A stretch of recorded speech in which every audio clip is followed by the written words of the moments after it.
Mark Twain. Les aventures de Huck Finn. Roman. Traduit de l'anglais par William Littlehugh. 1. Huck Finn se présente au lecteur. L'ami de Tom, c'est moi, Huckleberry Finn. Si vous n'avez pas lu les aventures de Tom Sawyer, vous ne me connaissez pas. Cela ne fait rien, nous aurons vite lié connaissance. Monsieur Mark Twain vous a raconté l'histoire de Tom, et il y a mis un peu du sien, même en parlant de moi. Cela ne fait rien non plus, puisqu'on m'assure qu'il n'a ennuyé personne. La tante Polly, Mary Sawyer et la veuve Douglas ne disaient jamais que la vérité, et elle n'était pas toujours amusante. Je parle de la tante de Tom, de sa cousine, et de la veuve qui m'avait adopté. Au fond, sauf quelques enjolivements, Monsieur Mark Twain a rapporté les faits tels qu'ils se sont passés. Pour ma part, je n'ai pas assez d'esprit pour inventer, je raconterai donc simplement la suite de mes aventures. Or voici comment finit le livre de Monsieur Mark Twain. Tom et moi, nous avions découvert un trésor caché dans une caverne, et nous étions devenus riches. $6 000 chacun, une jolie fortune pour des orphelins de 12 à 13 ans. Tom avait sa tante qui ne le laissait manquer de rien, si elle le tarabustait un peu. J'étais moins orphelin et plus libre que lui. Mon père vivait encore, mais il avait disparu depuis longtemps. Je ne tenais pas à le voir revenir, parce qu'il me battait quand il avait bu, c'est-à-dire tous les jours. J'aurais mieux aimé n'avoir qu'une tante. Du reste, on se montrait bon pour moi, et je ne me rappelle pas avoir jamais eu trop faim. L'été, je dormais dans un tonneau vide, l'hiver, je couchais dans une grange. Mon genre de vie me convenait. Personne ne s'occupait de moi, parce que j'étais pauvre. Je plaignais Tom, qui ne pouvait pas monter en bateau, se baigner ou pêcher à la ligne plus de 2 ou 3 fois par semaine. Par malheur, mon argent vint tout gâter, et je me trouvais dans le même cas. L'avocat Thatcher plaça mes $6 000 à intérêt, de façon à leur faire rapporter $1 par jour. La veuve Douglas, à qui j'avais rendu un grand service, m'adopta, comme je l'ai dit, et déclara qu'elle voulait essayer de me civiliser. J'étais habitué à vivre à ma guise et ça ne m'allait pas du tout de rester enfermé dans une maison, de me lever, de manger, de me coucher à heure fixe. Et puis, mes habits neufs me gênaient. À la fin, je n'y tins plus et je décampai, après avoir repris mes vieilles nippes.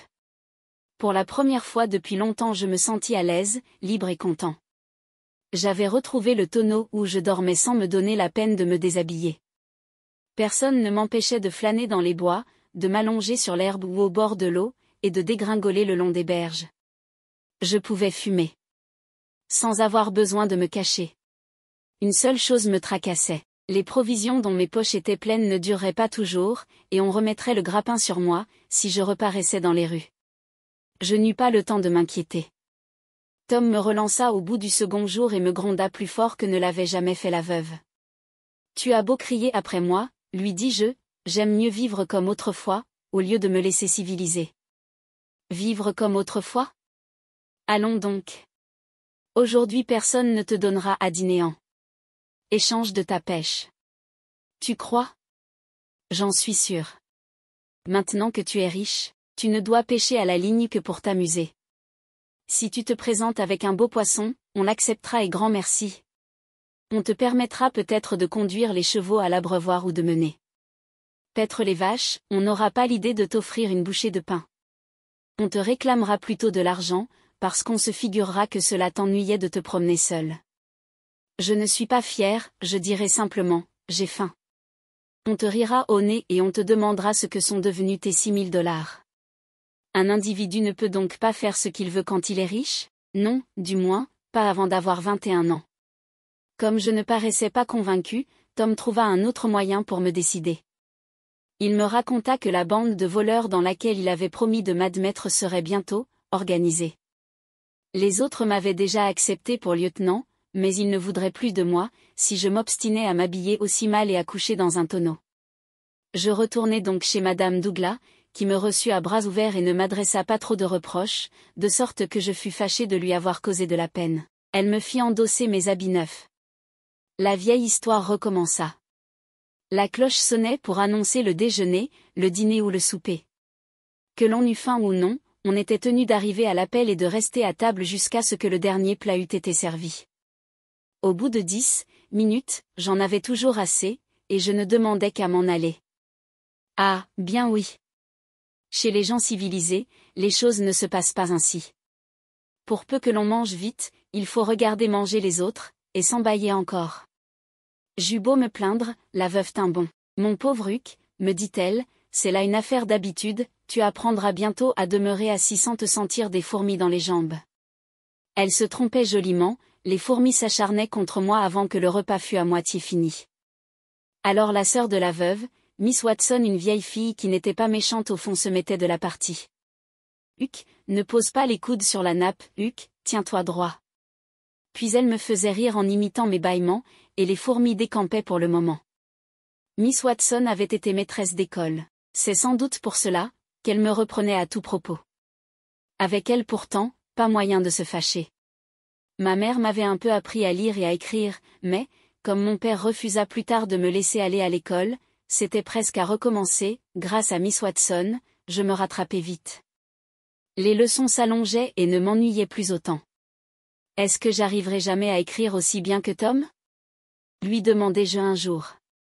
D'ici à un mois tu écriras beaucoup mieux et tu feras moins de fautes d'orthographe que lui, si tu veux te donner un peu de peine. Je n'ai jamais eu un meilleur élève que toi, Huck. Pour le coup je me sentis fière et je pensais moins au tonneau, que je regrettais cependant parfois. Un beau matin, Tom fut très étonné quand Jim, le nègre de Miss Watson, lui remit une lettre où je l'engageais à venir dîner chez la veuve. Même durant les vacances, la veuve me tint la bride serrée. J'étais bien plus heureux lorsqu'on ne songeait pas à me civiliser. S'il n'y avait eu que Madame Douglas et sa sœur, la vie que je menais ne m'aurait pas semblé trop dure, malgré les leçons. Avec elles je ne me sentais plus gênée, mais elles invitaient souvent du monde à dîner, et elles se moquaient de moi, parce que je voulais aller manger dans la cuisine. Sans Tom, je me serais encore sauvée. Je le voyais 1 ou 2 fois par semaine et nous prenions rendez-vous pour courir les bois le soir, lorsqu'on nous croyait couchés. L'hiver, un bon lit vaut peut-être mieux qu'un tonneau, l'été, c'est une autre histoire. Une nuit, je venais de gagner ma chambre. Je n'étais pas de bonne humeur, car il m'avait fallu demeurer depuis 6 heures en compagnie de gens que je ne connaissais pas et qui s'obstinaient à me faire causer pas pendant le dîner, par exemple, à table, ils étaient trop occupés pour penser à moi. Plus tard, dans le salon, ils ne m'avaient pas laissé aussi tranquille.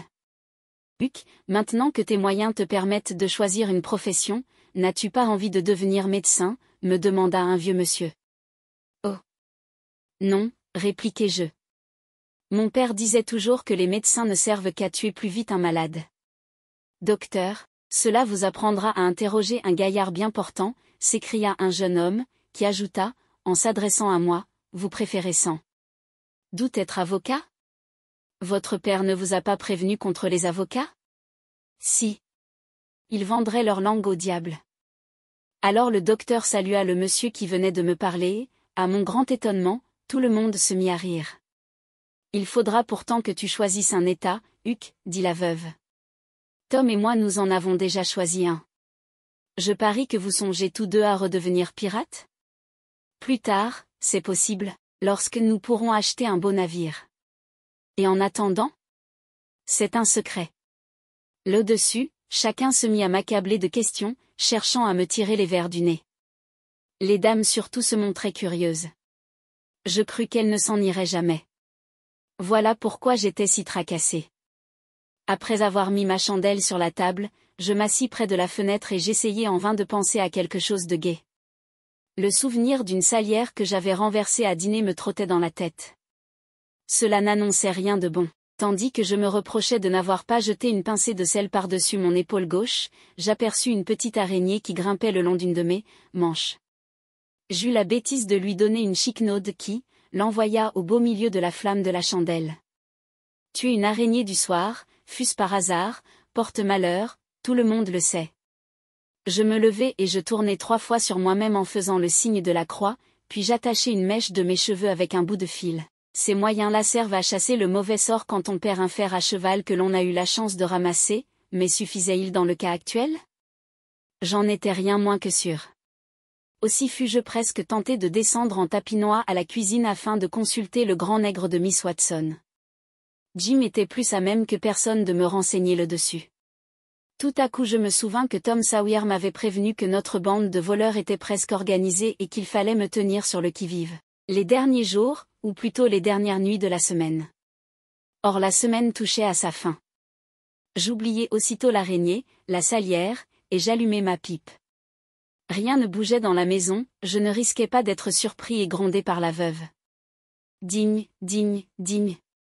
L'horloge de l'église voisine sonna enfin 12 coups, et tout retomba dans le silence. Au bout de quelque temps, j'entendis comme un bruit de branches brisées au-dessous de la croisée. Je me tins coi et j'écoutai. Bientôt un mi, ah, ou discret résonna à peu de distance. C'était le signal convenu. Je répondis mi, ah, ou aussi doucement que possible. Je soufflai la lumière, je sortis par la fenêtre et, me laissant glisser le long du toit d'un hangar, j'eus bien vite rejoint Tom qui m'attendait sous les arbres. 2. Jim. La bande de Tom Sawyer. Nous avançâmes sur la pointe des pieds le long d'une allée qui menait à une des sorties du jardin. Au moment où nous passions devant la cuisine, mon pied s'embarrassa dans une racine d'arbre, je tombai à la renverse et ma chute causa un léger bruit. Tom s'accroupit par terre et nous demeurâmes immobiles. Jim se tenait assis à la porte de la cuisine. Nous le voyions très bien, parce qu'il y avait une lumière derrière lui. Il se leva et avança la tête en prêtant l'oreille. « Qui est là ?» demanda-t-il au bout d'une minute. Après avoir encore écouté un instant, il s'avança de notre côté et s'arrêta entre Tom et moi. Nous aurions presque pu le toucher, mais nous nous gardions bien de bouger. Une de mes chevilles se mit à me démanger et je n'osais pas me gratter, ensuite ce fut mon oreille gauche, puis mon dos, juste entre les deux épaules. Il me semblait que je mourrais, si je ne me grattais pas. J'ai souvent remarqué depuis que ces sortes de démangeaisons vous prennent toujours mal à propos, lorsque vous êtes à table, à l'école, ou quand vous essayez de vous endormir. Bientôt Jim dit, « Ah ça, qui êtes-vous? Où êtes-vous? Pour sûr, j'ai entendu quelque chose bon, je sais ce que je vais faire. Je ne bougerai pas d'ici, et de cette façon je verrai bien si je me suis trompé. » Et le voilà qui s'assoit par terre, s'adosse à un arbre et allonge les jambes de mon côté. Alors ce fut le nez qui commença à me démanger au point que les larmes me vinrent aux yeux. Cela dura 6 ou 7 minutes, mais le temps me parut beaucoup plus long, j'avais une peur atroce d'éternuer. Heureusement la respiration de Jim annonça qu'il s'endormait, et en effet il ne tarda pas à ronfler. « Filons, Huck, dit Tom à voix basse. Je le suivis en rampant. À peine nous fûmes-nous relevés, à une dizaine de pieds plus loin, que Tom me proposa de revenir en arrière et d'attacher Jim à l'arbre. Moi, je ne voulais pas risquer de réveiller le nègre, il aurait donné l'alarme et on se serait aperçu que je manquais à l'appel. « Tu as raison, dit Tom. Tant pis, car la farce était bonne. Seulement il faut revenir tout de même. J'ai laissé la bande au bas de la colline. Nous devons visiter notre caverne ce soir, et je n'ai pas assez de chandelles. Tu la connais, la caverne, elle n'est pas gaie, et si elle ne se trouvait pas bien éclairée, surtout la première fois, on ne voudrait plus revenir. Puisque Jim dort, profitons-en pour nous glisser dans la cuisine et augmenter notre provision. » Je ne trouvais rien à répondre. Nous regagnâmes donc à pas de loup la cuisine, où Tom prit une demi-douzaine de chandelles, laissant 500 sur la table en guise de paiement. Dès que nous fûmes dehors, je voulus prendre mes jambes à mon cou, mais Tom tenait à jouer un tour au nègre, et je dus l'attendre tandis qu'il rampait sur les genoux jusqu'à l'arbre. Lorsqu'il m'eut rejoint, nous courûmes le long de l'allée. Arrivés au bout du jardin, la haie franchie, nous fîmes halte au haut d'une colline, derrière la maison de la veuve. Tom me raconta qu'il s'était contenté d'enlever le chapeau du nègre et de l'accrocher à une branche d'arbre, juste au-dessus de la tête du dormeur. Le lendemain, Jim affirma que les fées l'avaient plongé dans un profond sommeil pour le transporter aux 4 coins de la ville et l'avaient ensuite ramené en face de la cuisine, sous le gros chêne, à une branche duquel elles avaient suspendu son chapeau afin de montrer d'où venait le coup. Le surlendemain, Jim se rappela fort bien avoir passé au moins 1 heure à la Nouvelle-Orléans, et plus tard il se vanta d'avoir fait le tour du monde à cheval sur un manche à balai. Cette aventure, dont il n'entretenait que ses camarades, le rendit très fier.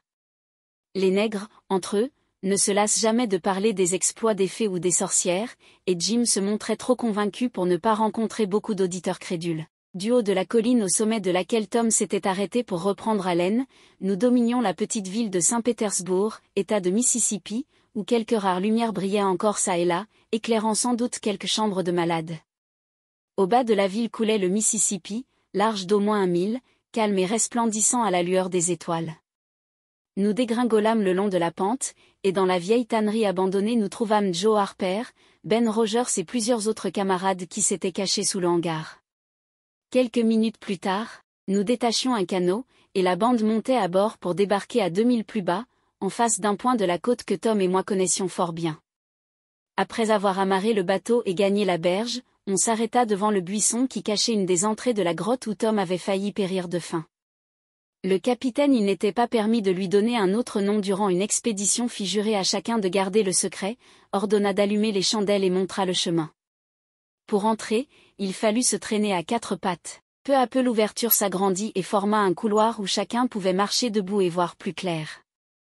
Il n'était que temps, car la moitié des recrues semblaient déjà prêtes à déserter. Enfin, toujours guidé par Tom, on arriva, en se faufilant à travers une autre fente que personne n'avait remarquée, dans la grande cave où nous avions découvert le trésor. C'est ici le repère où nous établirons notre quartier général, dit Tom. La vue du repère, dont les murs étaient humides et où les sièges manquaient, n'excita pas autant d'enthousiasme que je m'y attendais. Tom s'en aperçut sans doute, car il reprit aussitôt, on ne se réunira ici que dans les grandes occasions, l'été, nous camperons dans le bois voisin. Tant mieux, dit Joe Harper, la cachette est bonne, mais il faut s'écorcher les genoux et les coudes pour y arriver. Mon pantalon est tout déchiré. Bah, répliqua Tom, on croira que tu as grimpé à un arbre.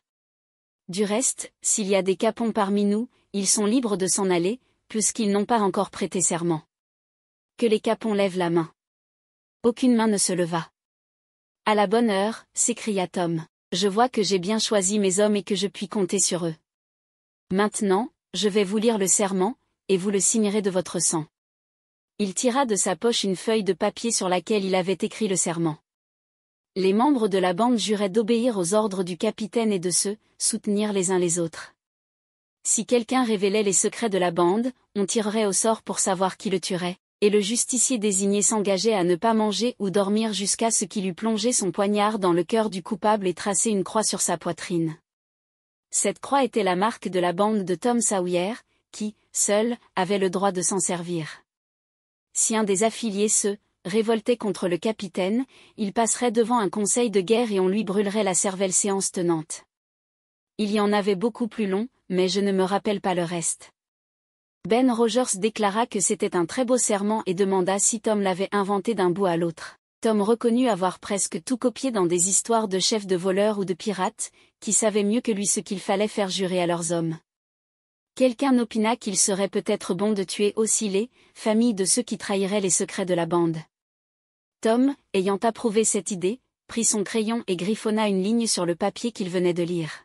« C'est fort bien, dit alors Ben Rogers, mais voilà Huck Finn, qui n'a pas de famille. »« Est-ce qu'il n'a pas son père ?» demanda Tom.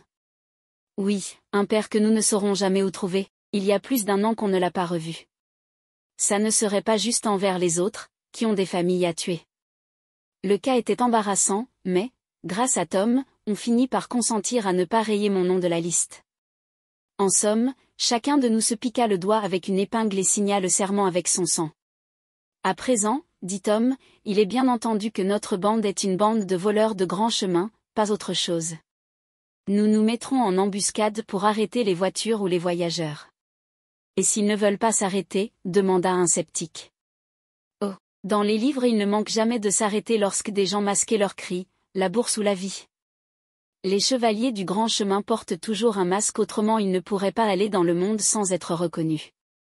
Nous n'avons pas de masque. » Tom paraissait avoir prévu l'objection. Il jeta à terre sa casquette, tira de sa poche un foulard de sa tante Polly, un beau foulard tout neuf dans lequel il avait taillé 2 trous ronds à l'aide d'une paire de ciseaux, et dont il se coiffa en un clin d'œil. « La bourse ou la vie ?» cria-t-il. « Que penses-tu de ce masque-là, Jacques ? » « C'est vrai que ça doit effrayer les gens, » dit Jacques, qui venait de faire un bond en arrière. « Rien de plus facile à fabriquer, » reprit Tom en retirant son masque. « Il n'y a qu'à bien marquer la place des yeux. » Très facile, en effet. Ainsi que l'apprirent bientôt 12 ou 15 ménagères de Saint-Pétersbourg, qui ne connurent que beaucoup plus tard l'utilité des mouchoirs troués. En attendant, le coup de théâtre imaginé par Tom lui valut un plein succès, et son plan de campagne fut adopté sans hésitation ni nouvelle discussion. Il fut nommé capitaine à l'unanimité des voix, et on m'accepta pour lieutenant. Lorsque je regagnai ma chambre, au point du jour, j'étais aussi heureux que fatigué. Le lendemain, j'osais à peine descendre à l'heure du déjeuner, tant l'expédition de la veille avait bien arrangé mes habits. J'eus beau gratter les gouttes de suif avec mon canif et brosser, il n'avait plus l'air neuf, tant s'en faut. La veuve se douta bien de quelque chose, mais elle. Avec tout ça, dis-je à Tom, je n'ai pas vu un seul diamant. Il y en avait des masses, répliqua Théil, et des arabes et des dromadaires aussi. Pourquoi ne les avons-nous pas vus alors? Si tu avais lu les aventures de Don Quichotte, tu saurais pourquoi. C'est la faute des enchanteurs. Les soldats, les mules et le reste étaient là, mais les magiciens ont transformé la caravane en école du dimanche, par pure méchanceté. Il fallait nous en prendre à eux, au lieu d'effrayer les filles. Allons donc, me répondit Tom, ils auraient appelé à leur aide des génies qui nous écrabouilleraient rien qu'en levant le doigt. Si nous avions pu faire venir d'autres génies pour rosser les premiers, je ne dis pas. Comment les magiciens les font-ils venir? Demandai-je. Dans les 1001 nuits, quand vous avez besoin d'un génie, vous frottez une vieille lampe d'étain ou une bague de fer. Alors le génie arrive au milieu d'un nuage de fumée, et se met à vos ordres. Si vous lui commandez de bâtir avec des diamants un palais de 40 000 de long, de le remplir de bonnes choses et d'y amener la fille de l'empereur de Chine, parce que vous voulez vous marier avec elle, il faut qu'il le fasse avant le coucher du soleil. Bien plus, il est obligé de transporter le palais d'un bout du pays à l'autre, si vous lui en donnez l'ordre. Eh bien, je le trouve bête de ne pas garder le palais pour lui. Je ne serais pas assez sot pour planter ma besogne et courir après un individu, tout bonnement parce qu'il a frotté une vieille lampe ou un anneau de fer. Tu serais obligé de venir dès qu'il aurait assez frotté, c'est dans le livre. Allons, ne te fâche pas. Je viendrai, puisqu'il n'y aurait pas moyen de faire autrement, mais je te parie que l'individu serait écrabouillé avant d'entrer dans son palais. Il n'y a pas moyen de raisonner avec toi, Huck, tu as la tête trop dure. Je pensai à tout cela pendant 2 ou 3 jours, puis je me décidai à en avoir le cœur net. Après m'être procuré une vieille lampe d'étain et un anneau de fer, je les frottai jusqu'à me casser presque les bras. Mon idée était de bâtir un beau palais que j'aurais donné à la veuve, à la condition qu'elle renoncerait à me civiliser. Cela ne me servit à rien. Aucun génie ne se montra. Je restai persuadé que Tom croyait aux Arabes et aux éléphants, mais que sa caravane était bien une école du dimanche. À la suite de cette mémorable aventure, la plupart des voleurs de grands chemins, honteux d'avoir été dispersés par une vieille dame armée d'un simple parapluie, donnèrent leur démission, et, en dépit des remontrances du capitaine, je suivis leur exemple. 3. Le père de Huck. 2 ou 3 mois s'écoulèrent. Dès la rentrée des classes, on m'avait envoyé à l'école et peu à peu je m'y étais habitué. Par degrés aussi, je m'accoutumais aux façons de la veuve. L'hiver, d'ailleurs, il me paraissait moins dur de vivre dans une maison et de coucher dans un lit. Un matin j'ai de bonnes raisons pour me rappeler ce matin-là je fus encore assez malencontreux pour répandre sur la nappe tout le contenu de la salière. Je me dépêchai d'avancer la main afin de lancer une pincée de sel par-dessus mon épaule gauche. Miss Watson ne m'en laissa pas le temps, elle ramassa le tout avec son couteau et me traita de maladroit. Lorsque je sortis après déjeuner, je me sentais donc fort inquiet, car je me demandais ce qui allait m'arriver de fâcheux.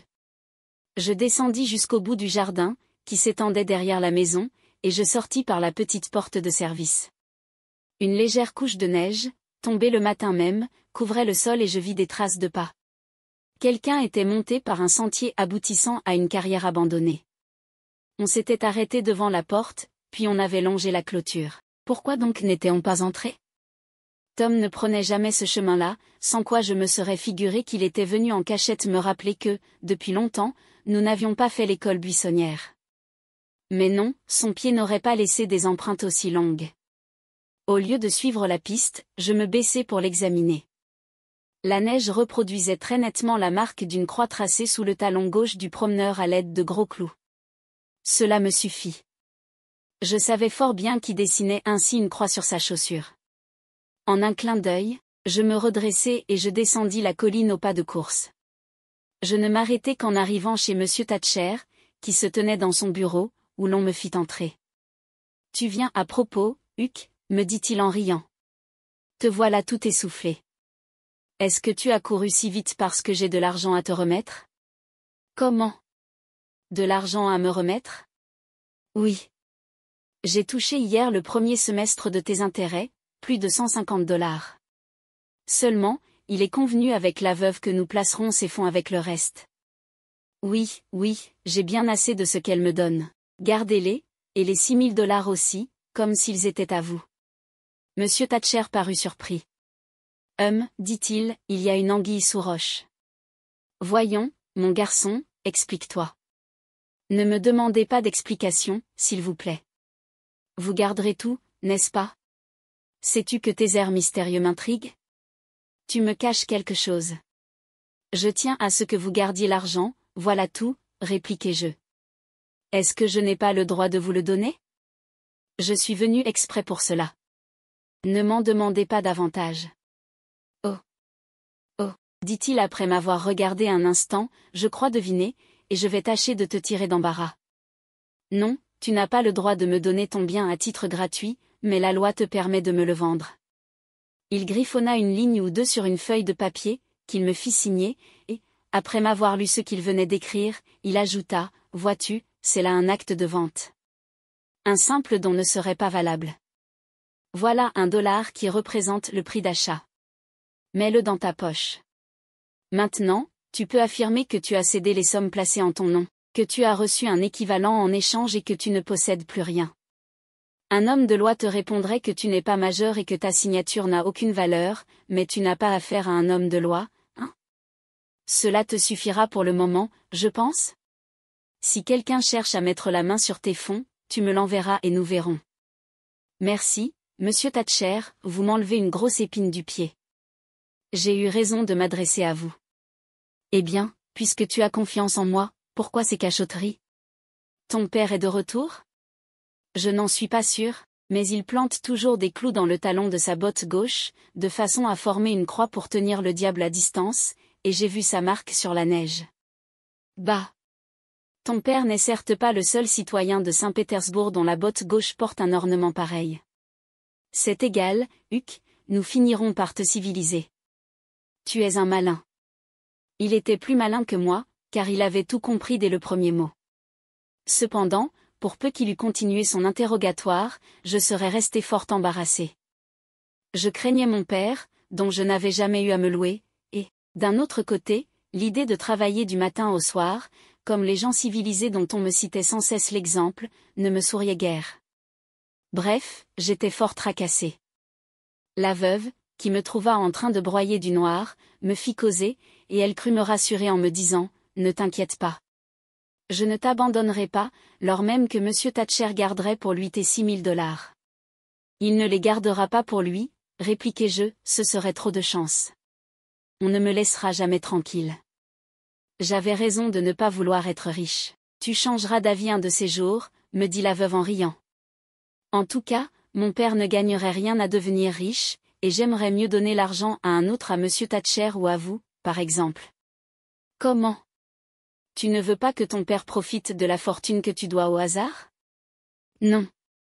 Avec de l'argent plein les poches, il ne travaillerait plus du tout, et alors? Ah! C'est vrai, mon pauvre Huck, j'oubliais. Sans lui, tu ne serais pas le petit sauvage que nous avons tant de peine à apprivoiser. Enfin, il faut espérer que Thatcher a raison et que tu en seras quitte pour la peur. Moi, je savais mieux qu'elle que monsieur Thatcher se trompait. Ce n'est pas pour rien qu'on renverse une salière. Lorsque je montai ce soir-là dans ma chambre, j'y trouvai mon père. Je m'étais retourné en entrant afin de fermer la porte, et à peine me fus-je retourné de nouveau, que je l'aperçus. Je ne m'attendais pas à le rencontrer si tôt et je me sentis d'abord effrayé. Il avait près de 50 ans et on les lui aurait donnés. Ses cheveux, longs, emmêlés, graisseux, retombaient autour de sa tête comme les rameaux d'un arbre à travers lesquels on voyait briller ses yeux. Ils étaient encore tout noirs, aussi noirs que sa barbe et ses favoris ébouriffés. Son visage, ou ce que l'on pouvait voir de son visage, n'avait pas de couleur, il était blanc, mais d'un blanc à vous donner la chair de poule, le blanc d'un ventre de poisson. Quant à ses vêtements, c'étaient des loques, rien de plus. Il se tenait assis, le pied gauche appuyé sur le genou droit. La botte de ce pied était crevée et deux des doigts, qui passaient à travers la crevasse, remuaient de temps à autre.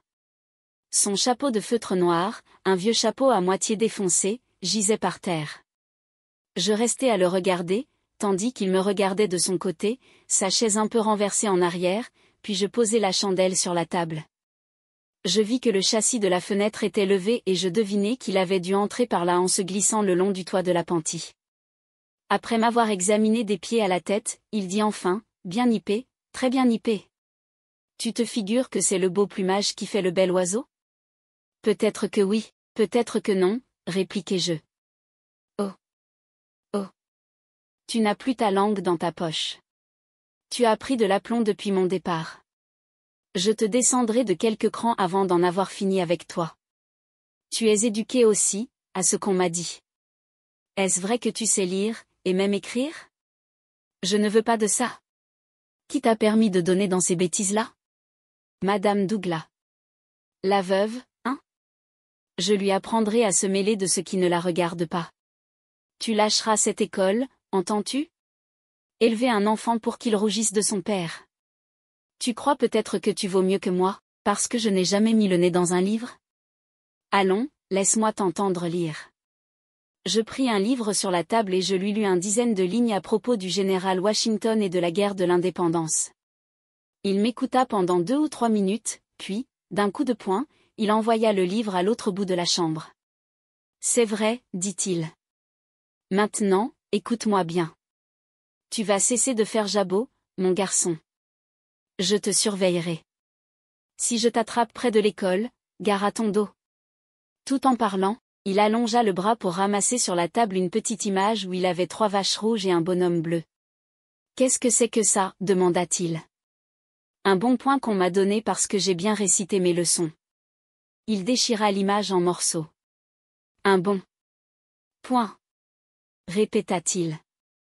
Une bonne raclée, voilà ce que je te donnerai, moi, si tu retournes là-bas.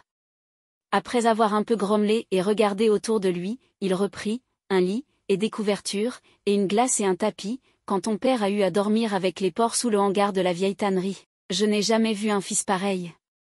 Tu rentreras dans ta coquille avant peu, je t'en réponds. Est-ce à l'école qu'on t'apprend à te donner ces airs-là? Et on dit que tu es riche. Comment ça se fait-il, hein? On a menti, voilà comment ça se fait.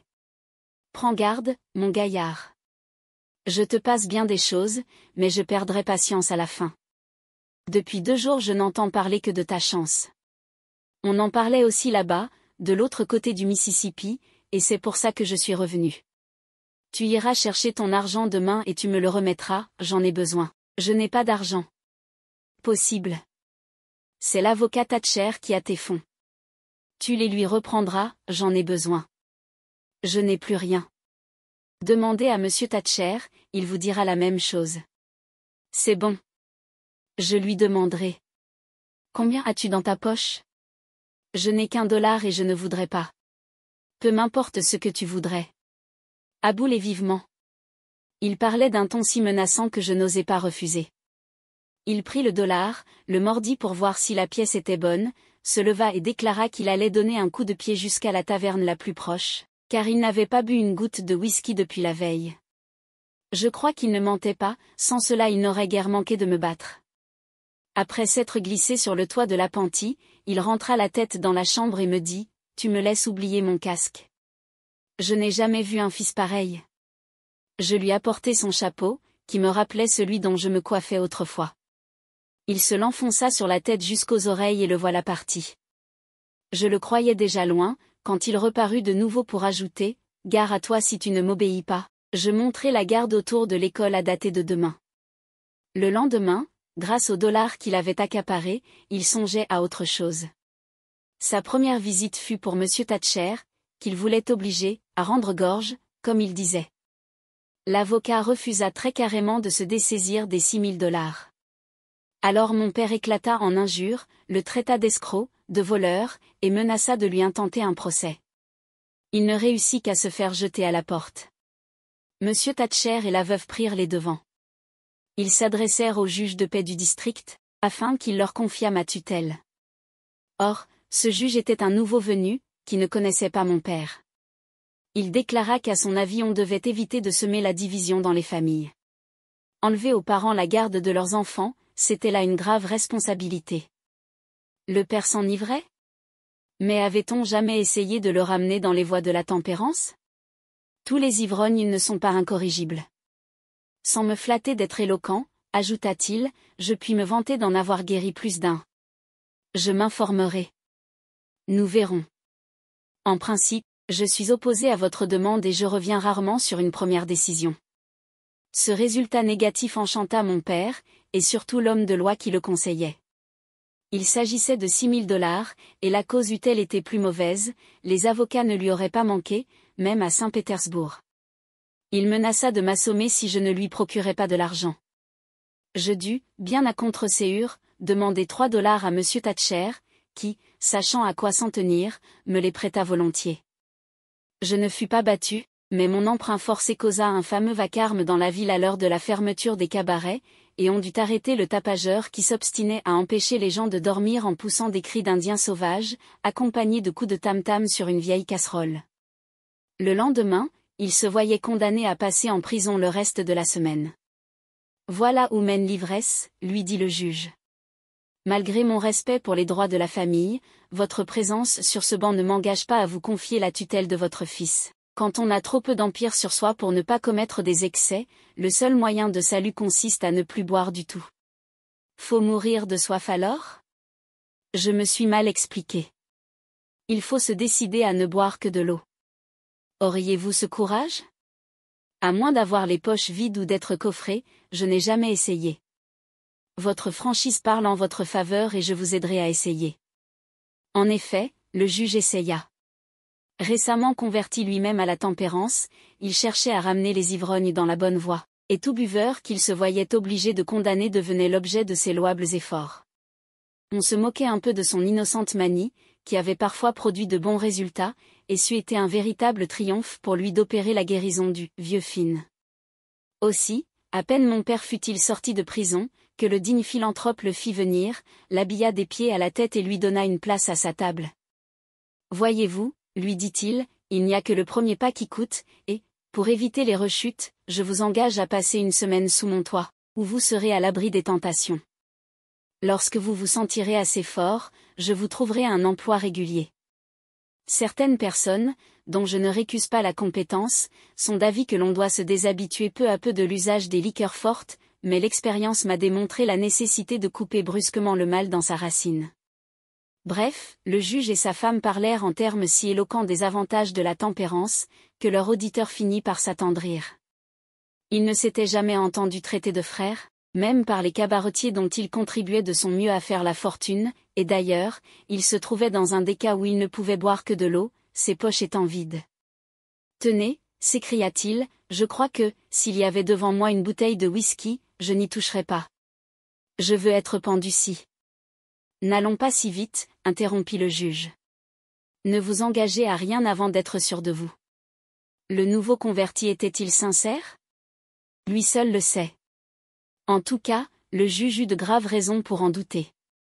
Au milieu de la nuit, mon père eut très soif. L'eau ne manquait pas dans la chambre où ses hôtes l'avaient hébergé, mais cette boisson ne le tentait pas le moins du monde. Il descendit par la fenêtre, échangea son habit neuf contre une cruche de rhum, rentra au gîte et se donna du bon temps. Vers l'aube, bien que la cruche fût vide, il avait plus soif que jamais. Cette fois, il descendit si maladroitement qu'il se cassa le bras gauche en 2 endroits et fut ramassé le lendemain matin à moitié mort de froid. Lorsqu'on visita la chambre d'amis, on la trouva dans un tel état que la femme du juge conseilla à son mari de se montrer moins philanthrope à l'avenir. Quant à ce dernier, il déclara que l'on parviendrait peut-être à corriger son ex-protégé à coups de revolver, mais qu'il ne voyait pas d'autre moyen. 4. La fuite. Mon père, bien soigné à l'hôpital, se rétablit plus tôt qu'on ne pouvait s'y attendre. À peine debout, il poursuivit M. Thatcher devant les tribunaux afin de se faire remettre mes $6 000. Il me poursuivit d'une autre façon parce que je m'obstinais à me rendre à l'école. 2 fois il parvint à m'attraper, et je n'en fus pas quitte à bon marché. Cela ne m'empêcha pas de me montrer si assidu que le maître m'adressa des félicitations. Le procès semblait devoir durer longtemps, ou plutôt il semblait ne devoir jamais commencer. Je soupçonne l'homme de loi de mon père de s'être entendu avec Monsieur Thatcher pour laisser les choses traîner en longueur. En tout cas, son client se procurait d'une manière ou d'une autre assez d'argent pour se griser, alors il troublait le repos de la ville, on le réintégrait dans la geôle et, à la sortie, personne n'offrait de le convertir. Enfin, après avoir surveillé pendant un mois les abords de l'école sans parvenir à mettre la main sur moi, il commença à rôder autour de la maison de Madame Douglas. La veuve le prévint qu'elle le signalerait à l'attention de la police s'il continuait à l'inquiéter. « Ah! Ah !» s'écria-t-il, « vous voudriez me faire passer pour un malfaiteur. » Il ne manquait plus que cela. Je vous montrerai, avouez à Monsieur Thatcher, que je suis le tuteur naturel de mon fils. Mon avocat vous le prouvera aussi. C'est là une question qui regarde les tribunaux, répliqua la veuve. Je me moque de vos tribunaux. J'en ai assez. J'ai un domicile légal, je possède une maison à moi. Vous ne vous en doutiez pas, hein? C'est vrai, tout de même. Eh bien, j'emmènerai Huck, après, nous verrons. On fut quelque temps sans le revoir et la veuve demeura convaincue qu'il avait parlé en l'air ou renoncé à son projet. Mais un beau jour, tandis que je revenais seul d'une partie de pêche, il tomba sur moi à l'improviste, m'entraîna malgré moi et me fit monter dans un canot qui aborda, à 3000 de distance environ, sur la rive opposée du Mississippi, c'est-à-dire sur la côte de l'Illinois. Sa maison, car il n'avait pas menti, était un loghouse construit à l'entrée d'un bois où personne ne se serait avisé de chercher une habitation. Mon père me surveilla de si près que je n'eus aucune occasion de m'enfuir. Le soir, il fermait à double tour la porte de la cabane et mettait la clé sous sa tête. Il avait un fusil et nous vivions du produit de notre chasse ou de notre pêche. De temps en temps, il m'enfermait pour aller à la ville vendre du gibier et du poisson. Il rapportait invariablement, entre autres provisions, une bonne quantité de whisky, et, quand il avait trop bu, il tapait dur. Madame Douglas finit par découvrir où j'étais et envoya un de ses domestiques pour tâcher de me reprendre. Mon père ne voulut pas entendre parler de compromis, il jura de loger une balle dans la tête de l'ambassadeur, si on cherchait à me délivrer. Sauf les coups, je ne me trouvais pas à plaindre. Ce n'était pas amusant de rester prisonnier, même pendant une demi-journée, mais il n'y avait pas de leçon à apprendre et les heures que je passais à dormir ou à fumer ne me paraissaient pas longues. Au bout de 2 mois, mes habits n'étaient plus que des guenilles. Je me demandais comment j'avais pu me faire aux coutumes des gens de la ville. Le changement me plaisait. Lorsque Madame Douglas et sa sœur me tracassaient par trop, j'avais souvent pensé qu'il vaudrait mieux vivre seul au milieu d'un bois. Par malheur, je n'étais pas seul, et mon père ne se contentait pas de m'adresser des reproches. Sans provocation aucune de ma part, il me rouait de coups. Ces absences, dont je me félicitais tout d'abord, devinrent de plus en plus fréquentes, de plus en plus longues. Une fois je demeurai enfermé pendant 3 jours. Je ne risquais pas de mourir de faim, car il me restait un sac de biscuits. Néanmoins, j'eus peur. Si mon père s'était noyé en traversant le fleuve? J'avais essayé, à bien des reprises, de sortir de la cabane, mais toujours en vain. Les fenêtres et la cheminée n'auraient pas livré passage à un gros chat. La porte se composait d'épaisses planches de chêne, solidement ajustées. Mon père, avant de s'éloigner, ne manquait jamais d'enlever la hache et les autres outils qui m'auraient permis de m'échapper. J'avais fouillé partout inutilement une centaine de fois. Je n'avais rien à faire et cela m'aidait à passer le temps. Enfin, à force de chercher, je trouvai au fond d'un coffre à bois une vieille scie rouillée. Je la graissai et je me mis aussitôt à l'œuvre. Derrière la table, contre un des murs, on avait cloué un bout de tapis pour empêcher le vent d'éteindre la chandelle. Les bûches qui formaient les murs du loghouse ne tenaient que trop bien, mais on ne s'était pas donné la peine de boucher les interstices. Je me glissai sous la table, je relevai le tapis et je commençai à scier le bas d'un des plus gros troncs. La besogne ne marchait pas très vite, mais elle était à moitié terminée lorsqu'un coup de fusil résonna au dehors. Je fis disparaître les traces de mon travail, j'abaissai le tapis, je cachai la scie, et bientôt mon père entra. « Allons, me dit-il, ils ont assez bien fait les choses aujourd'hui, je rapporte un tas de provisions. » Il semblait pourtant de mauvaise humeur, ce qui ne le changeait guère. Il déclara que tout marchait de travers. Monsieur Thatcher, un malin, savait s'y prendre pour éterniser un procès. Mon absence prolongée lui fournissait un excellent prétexte. Il demandait que l'affaire fût remise jusqu'à ce que l'on m'eût ramené chez la veuve. Pas si bête, ajouta mon père. Madame Douglas t'empêcherait de bouger de la maison, et alors je n'obtiendrai plus rien ni d'elle ni de maître Thatcher. Non, non, je ne te lâche pas. S'ils essaient de te reprendre, je connais, à 6 ou 7 milles d'ici, un endroit où ils ne te trouveront pas. Comme je n'avais aucune envie d'être enfermée chez Madame Douglas ou ailleurs, cette menace m'inquiéta. Je ne tardai toutefois pas à me rassurer, car je me décidai à profiter de la première occasion pour m'enfuir. Mon père, après avoir envoyé au diable son homme de loi, M. Thatcher, la veuve, les tribunaux, et tout le monde en général, éprouva le besoin de se désaltérer. Nous allâmes donc chercher les provisions qu'il s'était procurées à la ville. Il y avait une lourde charge de farine, du lard, du whisky et des munitions, y compris un vieux livre pour servir de bourre. Lorsque j'eus jeté le sac de farine dans un coin de la cabane, je m'assis afin de me reposer et je songeai à ce que j'avais de mieux à faire. Ma résolution fut bientôt arrêtée. Je prendrais le fusil, les munitions, les lignes à pêche, les biscuits, et je me sauverais dans les bois. Mon idée était de doubler les étapes la nuit, de ne pas m'arrêter longtemps au même endroit et de vivre de ma chasse ou de ma pêche. De cette façon, je comptais arriver vite assez loin pour ne plus craindre d'être repris. Il ne s'agissait que de sortir. Pour rien au monde, je n'aurais risqué de réveiller mon père en essayant de m'emparer de la clé qu'il aurait sans doute soin de retirer, selon son habitude. Mais je pensais que, grâce au whisky et à ma scie, je pouvais m'échapper le soir même et gagner ainsi une bonne avance. J'étais si plein de mon projet que j'oubliais que le temps s'écoulait. « Ah ça! Est-ce que tu dors ?» me cria mon père. « Voilà 1 heure que je t'attends. » Je courus le rejoindre, et il faisait déjà presque nuit quand les provisions furent rentrées. Tandis que je préparais le souper, mon père avala coup sur coup quelques gorgées d'eau-de-vie. Dès que le whisky lui montait à la tête, il me battait ou s'en prenait au gouvernement. Je fus enchanté de voir que, cette fois, il ne me donnait pas la préférence. « Ça s'appelle un gouvernement, dit-il. Eh bien, c'est du propre. Enlever à un père son fils unique, qu'il a élevé sans demander un cent à personne, et cela juste au moment où ce fils se trouve à même d'aider son père. Ce n'est pas tout non plus, la loi a l'air de favoriser ce gredin de Thatcher, qui veut me dépouiller de mon bien. La loi oblige un homme qui vaut $6 000 et davantage à se cacher dans une bicoque comme celle-ci, à porter des habits comme ceux-ci. Et ça s'appelle un gouvernement. Je lui ai dit, à ce Thatcher, regardez ce chapeau, le fond ne tient seulement pas. Je n'ai qu'à tirer pour qu'il me tombe sous le menton. Est-ce là un chapeau pour un des citoyens les plus riches de la ville ? Tout en grommelant, il se promenait à grands pas, sans regarder devant lui. Mal lui en prit, car il tomba, la tête la première, par-dessus le tonneau où nous gardions le lard et s'écorcha les chevilles. Il n'en continua pas moins à adresser des injures au gouvernement. Je l'aidai à se relever, et il se mit à sautiller à travers la cabane, tantôt sur une jambe, tantôt sur l'autre, en se frottant les chevilles.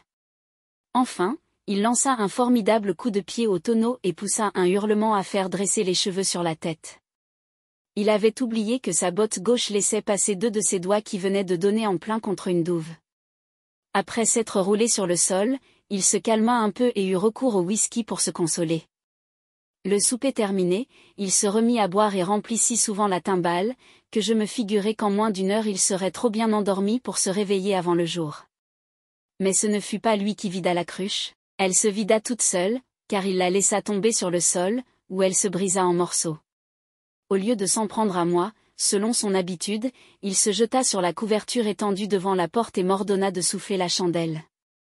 Je m'allongeai dans mon coin, sans me désoler de ce contretemps. Je savais très bien que mon père ne tarderait pas à s'absenter de nouveau, puisqu'il n'avait plus de quoi boire. Une seule chose me préoccupait, oublierait-il d'emporter le fusil, comme cela lui arrivait souvent ? Ce fut en m'adressant cette question que je m'endormis. Lorsque je me réveillai, il faisait déjà grand jour.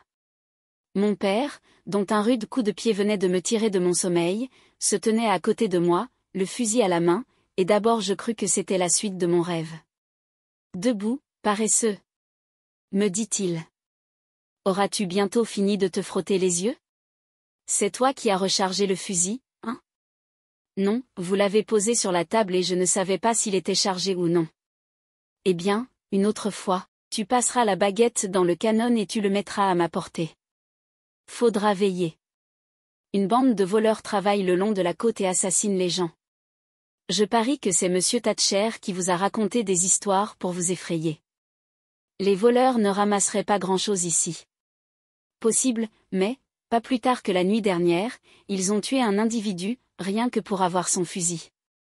Allons, assez causé, cours voir s'il y a du poisson sur les lignes pour notre déjeuner, je te rejoindrai dans une minute. Il ouvrit la porte et j'arrivai bientôt à l'endroit où notre barque était amarrée. L'eau commençait à monter, car je vis beaucoup d'épaves qui s'en allaient à la dérive. Je regrettais de ne pas me trouver à Saint-Pétersbourg. La crue du Mississippi faisait ma joie, elle entraînait souvent des arbres entiers et des enfilades de bûches détachées d'un radeau.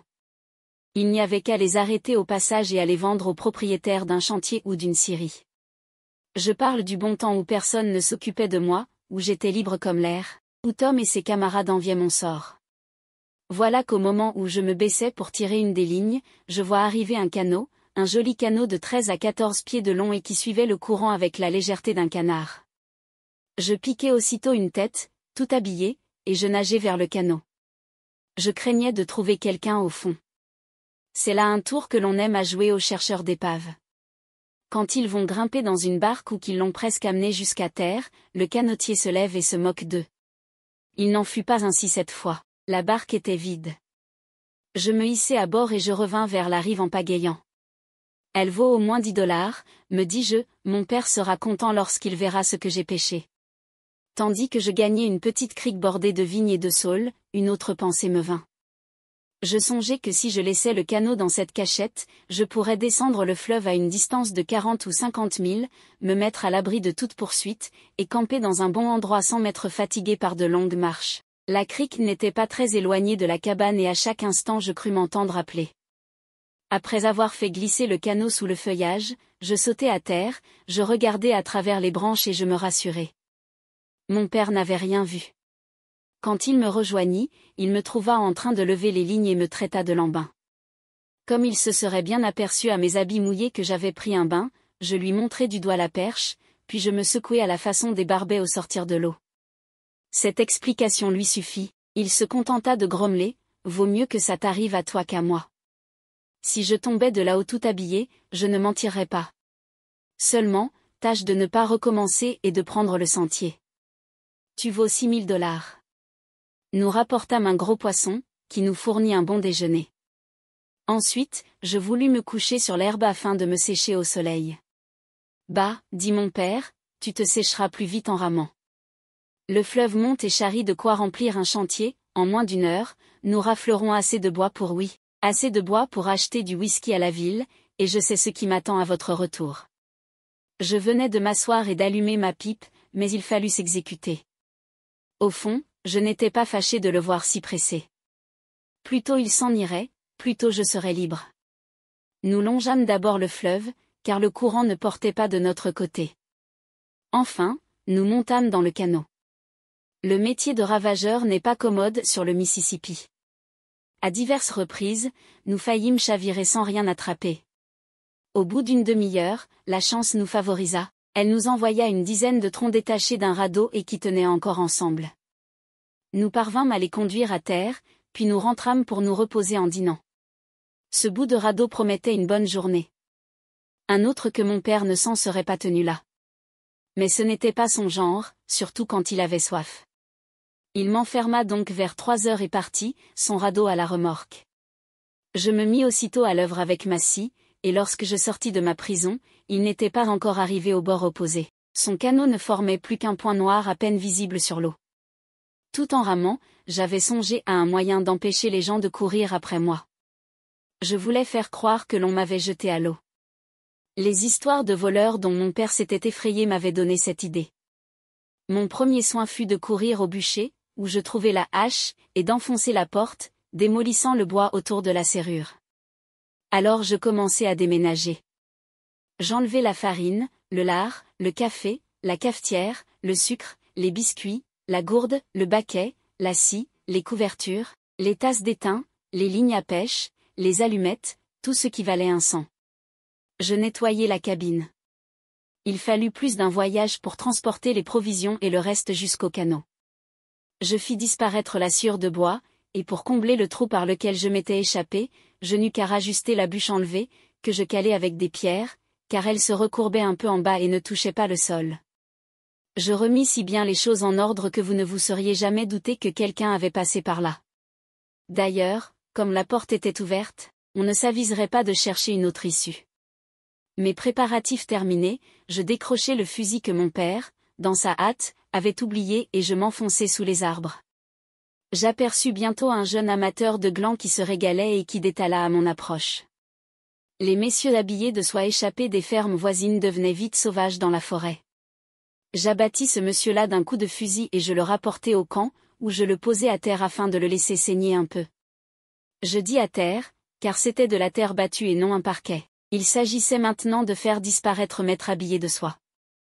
Je le mis dans un vieux sac que je traînai jusqu'à la porte, puis jusqu'au petit promontoire du haut duquel j'avais sauté le matin même et d'où il fit à son tour un beau plouf.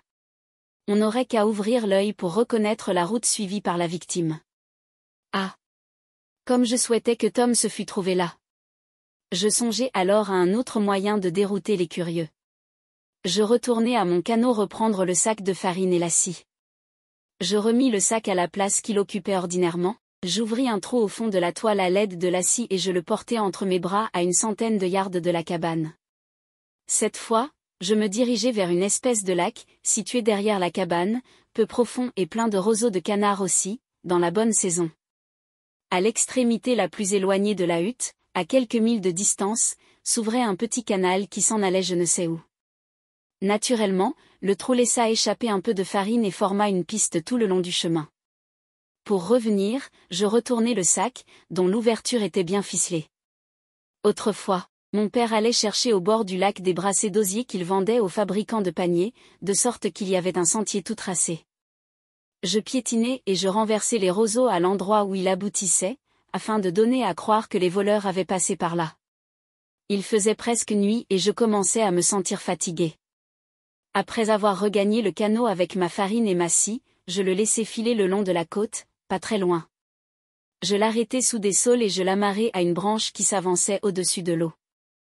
L'appétit aussi était venu. Je mangeai un morceau, puis je me couchai au fond de la barque pour fumer et arrêter un plan. Je me dis, ils suivront la piste du sac de pierre jusqu'au bord de l'eau et ils dragueront le fleuve. Ils suivront ensuite la piste de la farine et iront jusqu'au petit canal qui conduit hors du lac pour tâcher de découvrir les voleurs. Comme ils ne trouveront rien, ils se lasseront bientôt et cesseront de chercher. On me croira mort et si mon père touche les $6,000, il n'en demandera pas davantage. Me voilà donc libre de camper où il me plaira. L'île Jackson me paraît un bon endroit pour le moment, je la connais. Assez bien et personne n'y vient. Le gibier et le poisson n'y manquent pas, et puis ce n'est pas trop loin de Saint-Pétersbourg. Avec mon canot, je pourrais traverser la nuit jusqu'à la ville, si j'ai besoin de quelque chose, et faire miaou sous la croisée de Tom. Ce sera une fière surprise pour lui. Oui, l'île Jackson me va. Je finis par m'endormir. Lorsque je me réveillai, je me demandais où j'étais. Je me redressai et regardai autour de moi, un peu effrayé. Au bout d'une minute, je me rappelai tout. Le fleuve me semblait avoir plusieurs milles de largeur. La lune répandait une telle clarté que j'aurais pu compter, à des centaines de yards de distance, les troncs d'arbres que le courant emportait. Aucun bruit ne se faisait entendre et la fraîcheur de l'air annonçait qu'il était tard. Je bâillai et m'étirai les bras. J'allais démarrer pour me mettre en route lorsque le silence fut troublé par un son qui m'arrivait comme en flottant sur l'eau. Je prêtai l'oreille, il me sembla saisir le son sourd et régulier que produisent les avirons la nuit en grinçant contre les plabords. J'écartai les branches. C'était bien cela, une barque se montrait au loin. La distance m'empêcha d'abord de distinguer le nombre des rameurs, car je pensais qu'il devait y en avoir plus d'un. Quand elle se rapprocha, je vis qu'elle ne portait qu'un seul homme. Avant d'être parvenue en face de ma cachette, elle quitta le milieu du fleuve pour longer la côte, où le courant est moins rapide. Elle passa si près de moi que j'aurais presque pu la toucher avec ma gaffe, et je reconnus mon père. Il n'avait pas trop entamé sa provision de whisky, à en juger par la façon dont il maniait les avirons. Je ne l'attendais pas si tôt et j'eus joliment peur. Je ne perdis pas de temps. 5 minutes plus tard, je filai rapidement à l'ombre des bords. Je fis ainsi 2 milles et demi, puis je m'avançai vers le milieu du fleuve. Je ne voulais pas passer trop près de l'embarcadère du bac, d'où l'on aurait pu me voir et me héler. Je me recouchai au fond du canot et le laissai suivre le courant. C'est étonnant comme le ciel paraît profond quand on le contemple, étendu sur le dos, par un beau clair de lune. Et comme on entend de loin sur l'eau par une nuit pareille. J'entendis très bien parler et rire sur l'embarcadère. Peu à peu le bruit des voix devint moins distinct. J'avais dépassé le bac. Lorsque je me relevai, je me trouvais à 2 milles et demi de l'île Jackson, que Tom appelait toujours l'île des pirates depuis le séjour que nous y avions fait. Couverte d'arbres, elle se dressait presque au milieu du fleuve comme un grand steamer dont on aurait éteint les lumières. La plage de sable de la pointe était complètement submergée. Grâce à la force du courant, le trajet fut vite accompli. Je manœuvrai de façon à tourner l'île pour aborder sur la rive qui s'étend en face de la côte de l'Illinois. J'amarrai le canot dans une anse profonde que je connaissais bien et où il serait invisible, même en plein jour. Je n'avais pas beaucoup ramé et pourtant je tombais de fatigue, ou plutôt de sommeil. J'entrai dans le bois, je m'étendis sur l'herbe et je ne tardai pas à m'endormir, heureux d'avoir reconquis ma liberté. 5. Un compagnon d'infortune. Quand je me réveillai, je jugeai à la hauteur du soleil qu'il devait déjà être plus de 8 heures. Couché à l'ombre, au pied d'un chêne, je voyais le ciel à travers 2 ou 3 échappées du feuillage, mais, plus loin, les arbres étaient touffus et rendaient l'endroit obscur. Il y avait des places où la lumière tamisée par les branches dansait sur le sol, et la danse des feuilles montrait qu'il y avait un peu de brise là-haut. 2 écureuils, installés juste au-dessus de moi, me regardaient d'un air amical, ce qui ne les empêcha pas de s'enfuir dès que je bougeais. Je n'avais pas la moindre envie de me lever pour préparer mon déjeuner. Je commençais à m'endormir de nouveau, lorsque je crus entendre du côté du fleuve le son d'un boom, qui me tira le sable des yeux. Je m'accoude et je prête l'oreille. Bientôt le même son se reproduit. Pour le coup, me voilà bien réveillé. Je cours vers la pointe de l'île, j'écarte un peu les branches d'un buisson et je vois un nuage de fumée qui flotte sur l'eau, à la hauteur de l'embarcadère. Derrière le nuage, j'aperçois le petit steamer qui sert de bac entre la côte de l'Illinois et Saint-Pétersbourg, le pont couvert de passagers, il descendait le courant. Boum! Je savais ce que cela voulait dire. On tirait le canon afin de faire remonter mon cadavre sur l'eau. J'avais faim, mais ce n'était pas le moment d'allumer du feu, la fumée m'aurait trahi. Je me tins donc écoutant les détonations et regardant venir le steamer. Le Mississippi a 1 mille de largeur sur ce parcours et on ne se lasse pas de l'admirer par une matinée d'été. Aussi me serais-je joliment amusé à voir chercher mes restes, si j'avais eu un morceau à me mettre sous la dent. Je me rappelais qu'en pareille occasion les malins fourrent une goutte de vif-argent dans des pains qu'ils laissent flotter sur l'eau, parce que, selon eux, les pains ne manquent jamais de s'arrêter juste au-dessus du cadavre du noyé. S'il passe un pain près de mon île, pensai-je, le noyé lui dira 2 mots.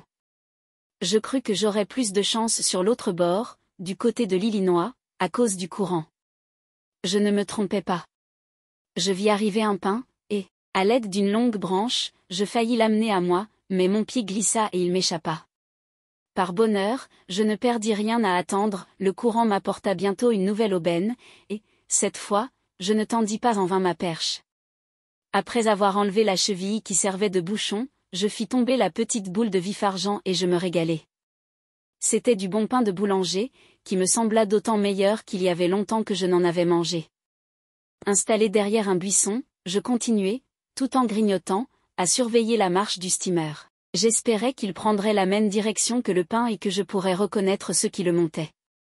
En effet, le vapeur fila si près de la côte que l'on aurait pu aborder en glissant la planche jusqu'à terre. Mon père, Monsieur Thatcher, Tom Sawyer, sa vieille tante Polly, Joe Harper, étaient à bord, avec bien d'autres figures de connaissance. Tout le monde parlait du meurtre, mais le capitaine interrompit les conversations en criant « Attention !» Le courant porte de ce côté, le cadavre a pu être poussé parmi ces broussailles et s'y empêtrer. Les passagers se pressèrent du côté de l'île, et, penchés sur la lisse d'appui, regardèrent de tous leurs yeux sans rien découvrir.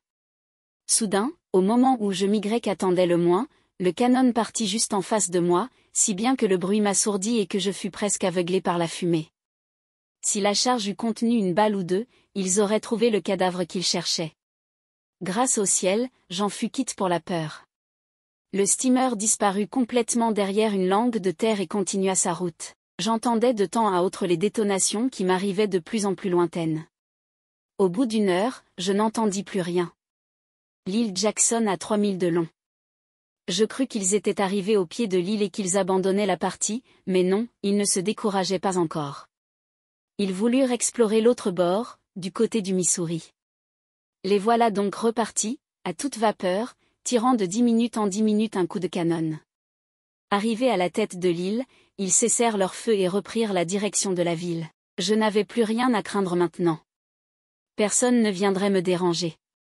Je sortis mes provisions du canot et j'établis mon bivouac dans une des parties les plus épaisses du bois.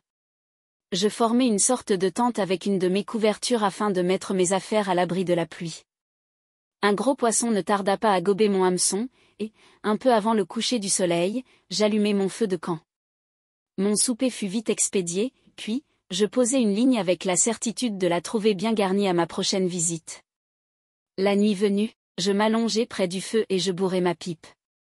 Je me sentis d'abord fort satisfait, mais peu à peu le silence qui régnait autour de moi me sembla lugubre. J'allai donc m'asseoir au bord du fleuve, où je m'amusais à écouter le clapotis de l'eau, à compter les radeaux qui passaient, ou à regarder les étoiles. Cela ne m'empêcha pas de continuer à broyer du noir. Décidément, me dis-je, j'aimerais mieux une île moins déserte. Bah! Je m'y habituerai. Allons me coucher, il n'y a pas de meilleur moyen de tuer le temps. Je regagnai mon camp et je m'endormis. Le lendemain, quand j'ouvris les yeux, le soleil brillait, les oiseaux chantaient, les feuilles dansaient, il n'en fallait pas tant pour mettre en fuite mes idées de la veille. Après avoir déjeuné, je me décidai à explorer mon domaine.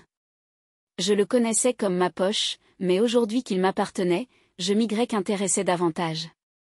Je me dirigeai en flânant vers la pointe de l'île, mon fusil sur l'épaule, je l'avais emporté pour me protéger plutôt qu'avec l'intention de chasser, car le gibier abondait dans le voisinage de mon camp. Chemin faisant, je vis beaucoup de fraises mûres. Il y avait un tas d'autres fruits qui, par malheur, étaient encore verts. Tout à coup, je faillis poser le pied sur un assez gros serpent qui fila en rampant dans l'herbe et me voilà parti après lui. Au moment où je m'apprêtais à tirer, je me trouvai en face d'un feu de camp qui fumait encore. On n'est jamais content. Évidemment, mon île était moins déserte que je ne l'avais cru, et, au lieu de sauter de joie, je bondis en arrière, sans même regarder autour de moi, je détalai au plus vite. De temps à autre, je m'arrêtais une seconde dans un taillis et j'écoutais. Si une branche sèche se brisait sur mon passage, il me semblait que quelqu'un me coupait la laine en deux pour ne m'en laisser que la moitié et la plus petite moitié encore. À distance, les troncs d'arbres, les branches mortes avaient l'air d'hommes accroupis et de bras allongés pour m'empoigner. Revenu à mon camp, je ne me sentais pas très alerte, mais ce n'était pas le moment de se croiser les bras. Je me dépêchai de replacer tout mon bagage dans la barque afin de le mettre hors de vue, j'éteignis le feu, dont j'éparpillai les cendres, et je grimpai dans un arbre. J'y restai longtemps 2 heures au moins, je crois sans rien voir ni entendre de suspect. On s'ennuie à demeurer éternellement assis sur une fourche, même quand elle est tapissée de mousse. Je finis par descendre. Après avoir mangé ce qui restait de mon déjeuner, une nouvelle marche me dégourdit les jambes. J'avais soin, bien entendu, d'éviter les clairières. Le seul résultat de ma promenade fut de me démontrer que celui que je guettais se promenait d'un autre côté. La tombée de la nuit me ramena à mon canot. Avant le lever de la lune, j'étais à un quart de mille de mon premier bivouac, sur la côte de l'Illinois. Je venais de dire un dernier mot à un bon souper préparé dans le bois quand le bruit d'un galop lointain, bientôt suivi d'un bruit de voix, m'arriva. J'avais presque résolu de passer la nuit sur la lisière de la forêt. Cette alerte dérangea mes projets. Les cavaliers ne devaient certes pas songer à moi, mais mon fusil et ma couverture pourraient les tenter si par hasard la faible lueur de mon feu attirait leur attention. Je rapportai mon attirail dans le canot, je poussai au large et j'attachai mon amarre à l'endroit d'où j'étais parti. Je comptais dormir à point fermé dans ma barque, mais chaque fois que je commençais à m'assoupir, je me réveillais en sursaut, convaincu que quelqu'un me saisissait par la gorge. Enfin, je me dis, pas moyen de vivre ainsi. Il faut que je découvre qui est avec moi sur l'île. J'empoignai ma pagaie, et, m'éloignant un peu de la rive, je laissai glisser le canot sans sortir de l'ombre, car la lune éclairait encore le milieu du fleuve. Au bout d'une heure, j'eus presque atteint l'extrémité nord de l'île, et une légère brise, qui commençait à rider la surface du fleuve, annonça que la nuit touchait à sa fin. D'un coup d'aviron, j'amenai la barque à terre et je m'assis sur l'herbe. La lune avait achevé sa faction et maintenant il faisait noir comme dans un four. Mais bientôt une pâle clarté grise se refléta sur l'eau, c'était l'aube. Après avoir attendu un peu, je pris mon fusil et je me dirigeai du côté où j'avais vu le feu de camp. J'espérais bien qu'on l'aurait ranimé. Quand on se croit seul dans un bois, on ne se donne guère la peine de changer de bivouac. Une lueur qui brillait à travers les arbres me prouva que je ne me trompais pas. Arrivé assez près pour jeter un coup d'œil sur la petite clairière, la première chose que je vis fut un homme couché à 2 ou 3 pas du feu. Il venait de se réveiller et se frottait les yeux. Il bâilla et se tira les bras. C'était Jim, le nègre de Miss Watson. Je ne songeais plus à me cacher, je vous en réponds. Hola, Jim. M'écriai-je en courant à lui. Il fut vite debout, mais, au lieu de paraître heureux de me voir, il tomba à genoux et me contempla d'un air effaré. Ne me faites pas de mal, Massa Huck, dit-il enfin. Je n'ai jamais fait de mal à personne, moi. Il fallait rester au fond de l'eau, c'est la vraie place d'un noyé. Le vieux Jim a toujours été votre ami, laissez-le tranquille. J'eus assez de peine à le rassurer. Mais Gambad aurait pourtant dû lui prouver qu'il ne se trouvait pas en face d'un noyé. Je lui racontai comment je m'étais échappé de la cabane. Je lui dis que la vue de son foyer m'avait joliment effrayé, mais que l'idée de ne pas être seul sur l'île ne me faisait plus peur. Je ne craignais pas d'être trahi par lui. J'étais si ravi d'avoir quelqu'un avec qui causer que je jacassais comme une piborgne. Jim, cependant, demeurait agenouillé, il me regardait, bouche bée, sans répondre un mot. Dis donc, Jim, lui demandai-je, as-tu jamais vu manger un noyé ? Jamais, répliqua Jim. Eh bien, dépêche-toi de jeter une brassée de bois sur ton feu et tu me verras remuer les dents. Le jour arrive au grand galop, il s'agit de déjeuner. Vous ne vous moquez pas de moi, demanda le nègre qui s'était levé. Le bois ne manque pas, mais le feu ne me sert qu'à m'empêcher de grelotter la nuit. On n'en a pas besoin pour faire la cuisine. Il n'y a que des fraises ici. Quoi ? Tu te nourris de fraises ? Je n'ai pas trouvé autre chose. Depuis combien de temps es-tu dans l'île ? Depuis le jour où vous avez été jeté à l'eau. Alors tu dois être affamé ? Je crois que je mangerai un cheval. Et de quoi vous êtes-vous nourri, Massa Huck ? Ah ! Je vois que vous avez un fusil, voilà qui est bon. Tâchez de tuer quelque chose. Viens avec moi, lui dis-je, et je te promets un déjeuner solide. Je l'emmenai du côté où j'avais laissé le canot, et, tandis qu'il allumait le feu, j'allais chercher le lard, la farine, la poêle à frire, le café, la cafetière, les timbales, le sucre et tout le Bataclan.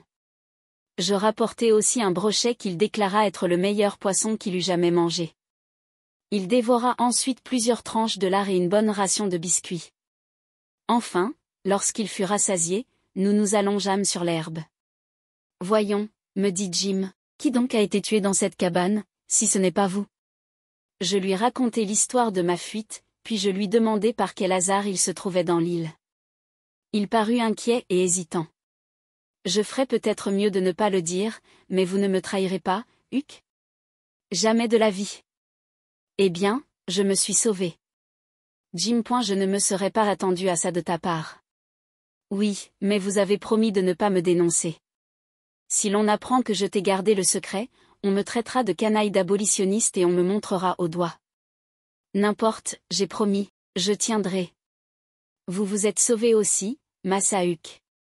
Oh. Ce n'est pas la même chose, je n'appartiens à personne, on ne m'a pas acheté. Et on ne peut pas vous vendre, non plus. Je n'aurais pas mieux demandé que de rester, seulement, dans les derniers temps, les allées et venues d'un planteur de coton m'ont mis la puce à l'oreille. J'ai des raisons pour ne pas aimer les planteurs. Enfin, un soir, à force d'écouter aux portes, j'ai entendu Miss Watson dire à la veuve qu'on lui offrait $800 de Jim, que c'était une grosse somme, que l'on voulait une réponse le lendemain même et qu'elle hésitait. Je n'attendis pas pour en savoir plus long et me voilà en route pour emprunter un canot un peu au-dessus de la ville, à distance des maisons. Pas de chance, il passait trop de monde. Alors, je me suis caché sous le vieux hangar du charpentier. L'endroit est bon, j'y ai souvent dormi et personne ne m'a dérangé. Vous n'auriez pas beaucoup dormi ce soir-là, Masauk, mais pour sûr, personne ne voulait me déranger. C'était un incendie, un combat de coqs, une danse, un éboulement ou quelque chose de ce genre qui attirait les curieux. Je n'osais pas bouger. Bien avant 6 heures du matin, ce fut le tour des trains de bois. Vers 8 ou 9 heures, toutes les barques étaient démarrées, seulement, elles remontaient le courant au lieu de le descendre. Je n'y comprenais rien. Enfin, je sus à quoi m'en tenir. Des rameurs fatigués s'arrêtèrent en face du hangar, et j'ai des oreilles. Votre père venait de mettre la ville sens dessus-dessous et on allait voir la cabane où vous aviez été assassiné. Et voilà pourquoi tu m'as pris pour un revenant? Oui. Bêta. Allons, finis ton histoire. Eh bien, je me suis glissé sous les copeaux. Il ne me restait plus rien des provisions que j'avais fourrées dans ma poche en passant par la cuisine, mais je n'étais pas effrayé. Les vieilles devaient aller au grand jour à un camp-meeting pour ne rentrer que le soir. Le matin, elles me croiraient au champ, et, à leur retour, j'espérais être déjà loin. Il n'y avait qu'un moyen de m'échapper. Si j'essayais de me sauver à travers bois, on mettrait les chiens à mes trousses. Si je prenais un canot pour traverser l'eau, on verrait d'où j'étais parti, on n'aurait pas beaucoup de peine à trouver l'endroit où j'avais abordé et on me donnerait la chasse. Mais tu n'as pas pu arriver ici à la nage? Tu te serais noyé 10 fois. Et puis je voulais aller plus loin. La nuit venue, je m'embusque au bord du fleuve pour attendre un radeau. Les radeaux ne laissent pas de piste. Bientôt, je vois arriver une lumière. J'entre dans l'eau, je pousse un tronc d'arbre devant moi, je nage contre le courant, je m'accroche au train de bois et je grimpe à l'arrière. Les débardeurs se tenaient au milieu, autour de la lanterne.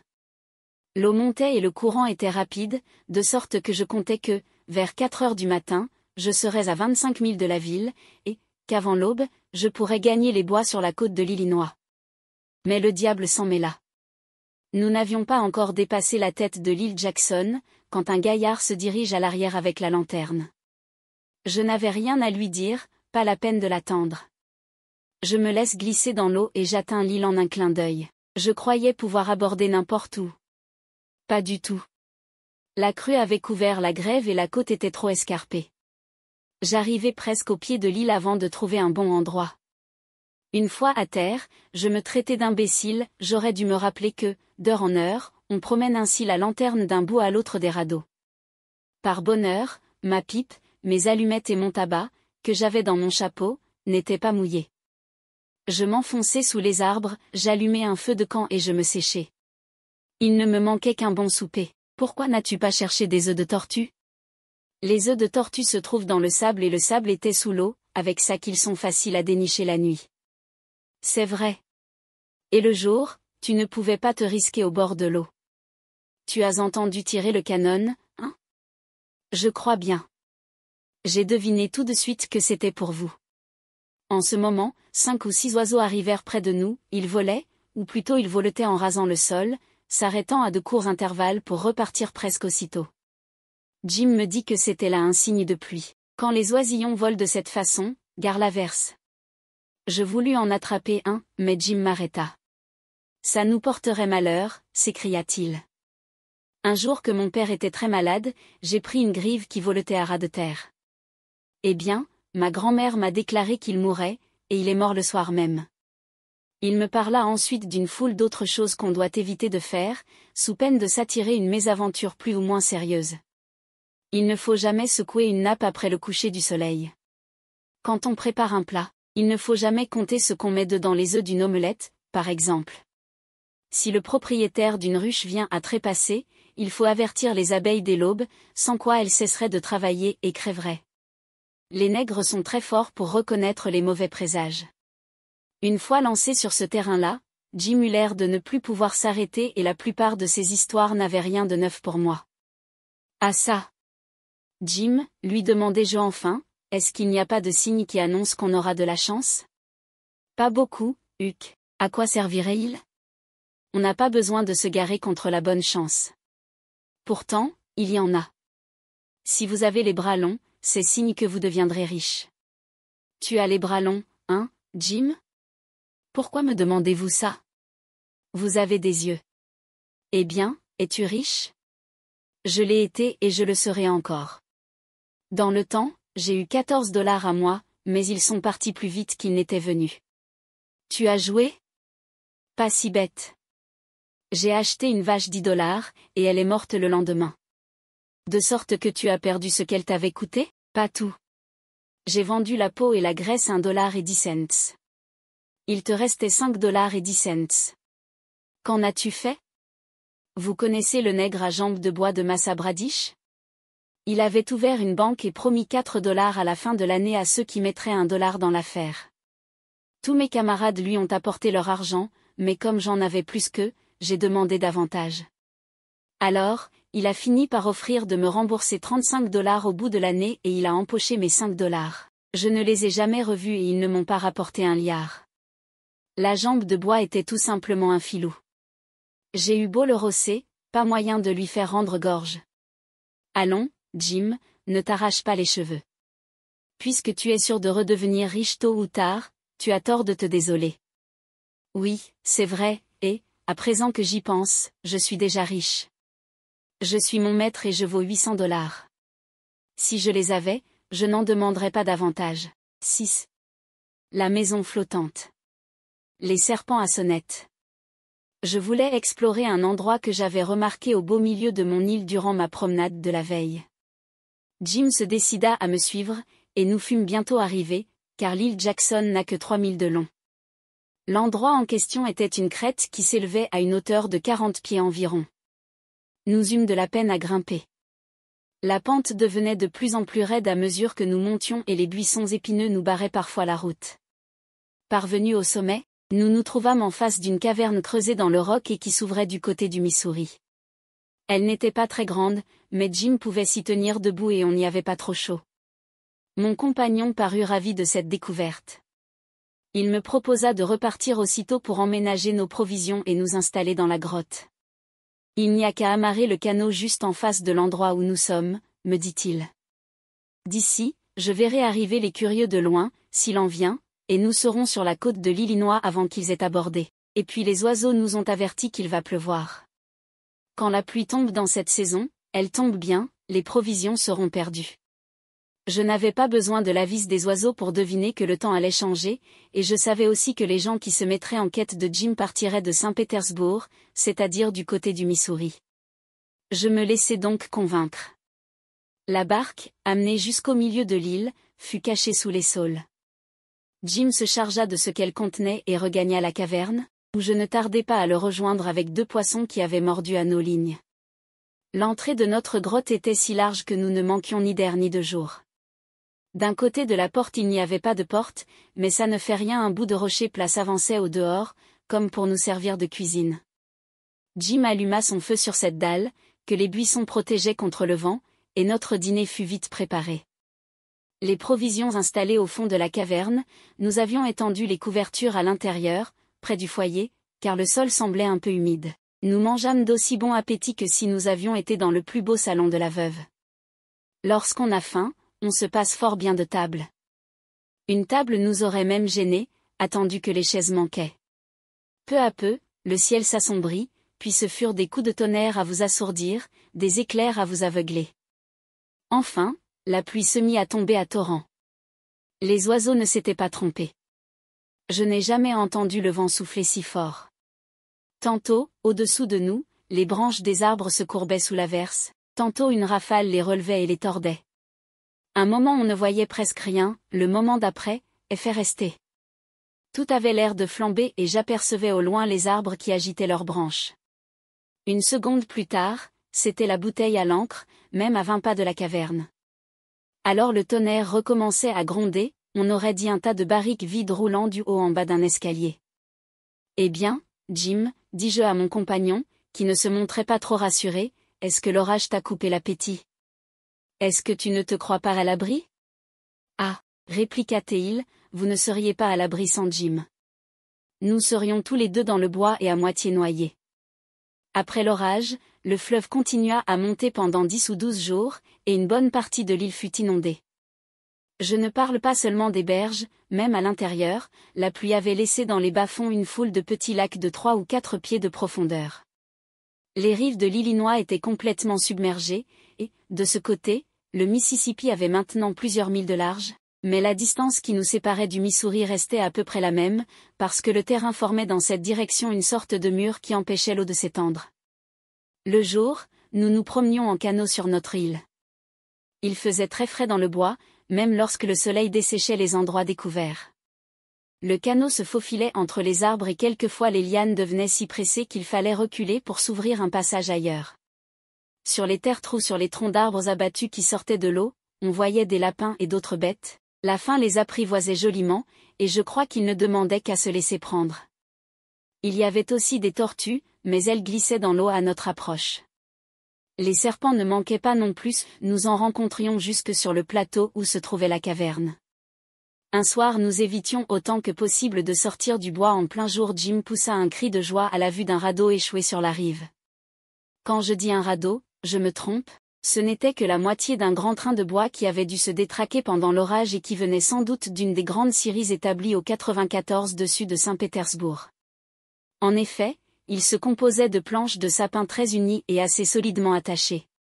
Il mesurait bien 12 pieds de large sur 15 ou 16 de long, avec une petite plateforme très commode pour ceux qui tenaient à rester les pieds secs. Il n'y a pas de quoi se frotter les mains, dis-je à Jim. Les planches ne se mangent pas. Elles justement, Massa Huck, j'espère que nous irons assez loin quand l'eau baissera un peu, et, sur le Mississippi, il vaut mieux voyager sur un bon radeau que dans une coquille de noix. Et puis, l'île Jackson est trop près de la ville. Je voudrais déjà être parti. Personne ne viendra vous chercher ici, parce qu'on vous croit mort. Moi, c'est une autre histoire. Pas du tout, Jim.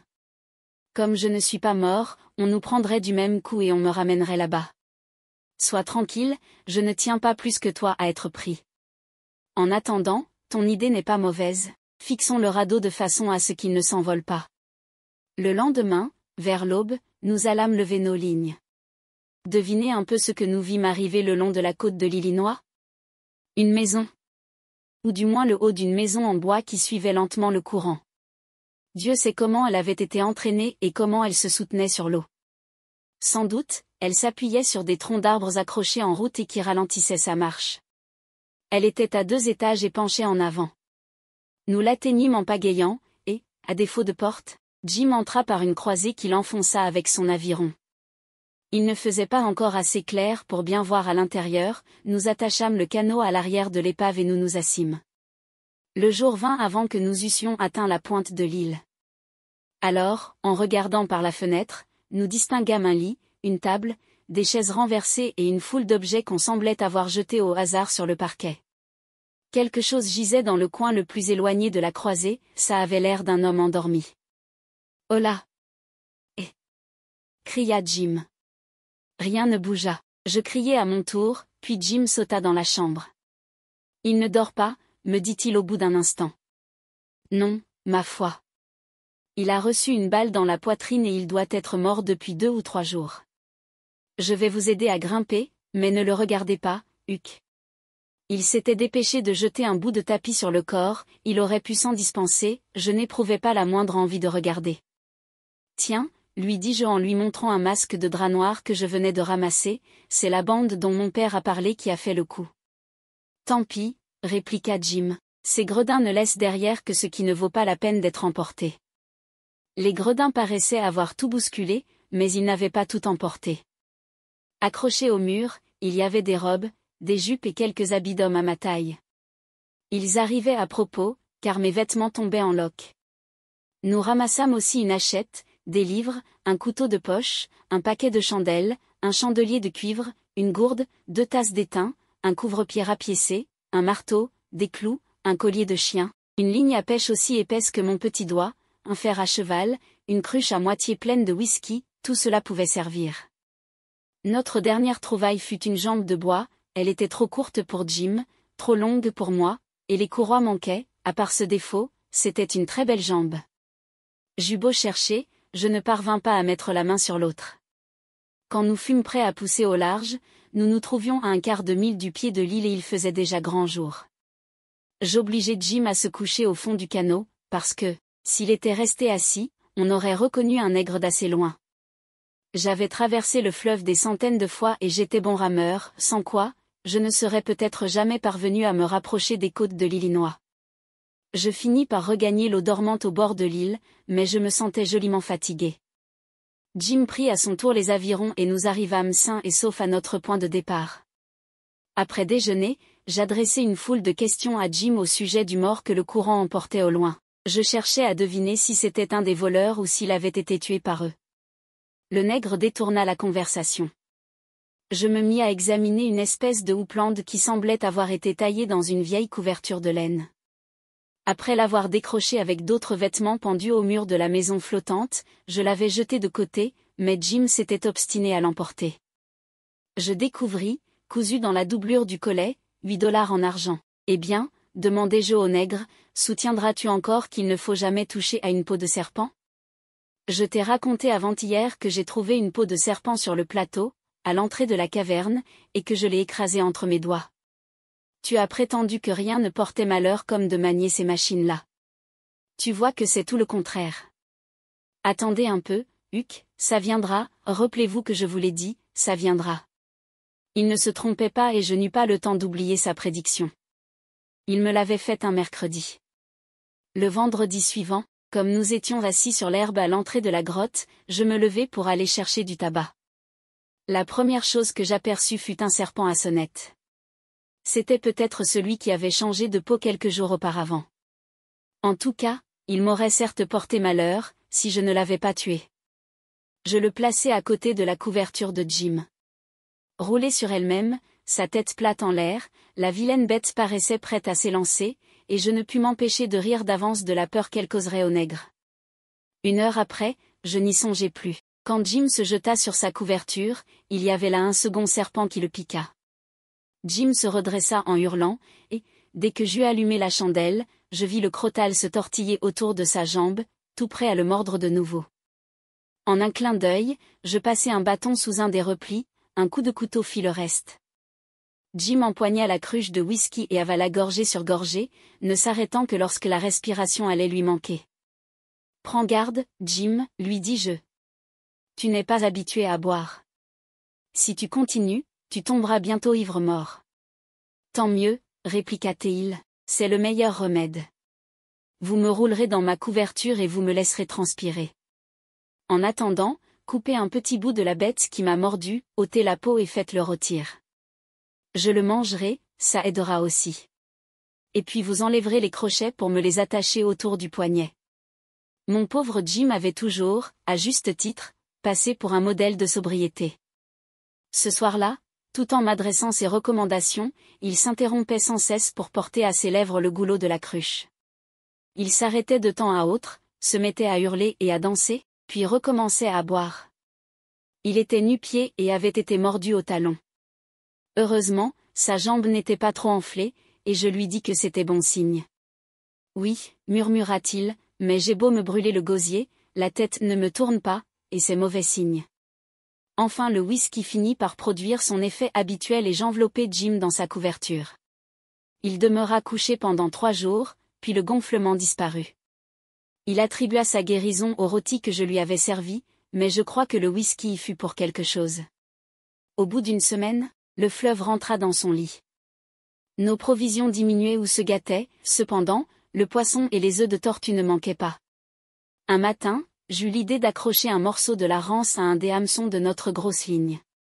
Nous prîmes un énorme poisson nommé chamarin, qui mesurait au moins 6 pieds de long et qui faisait des bonds à nous envoyer sur la côte de l'Illinois.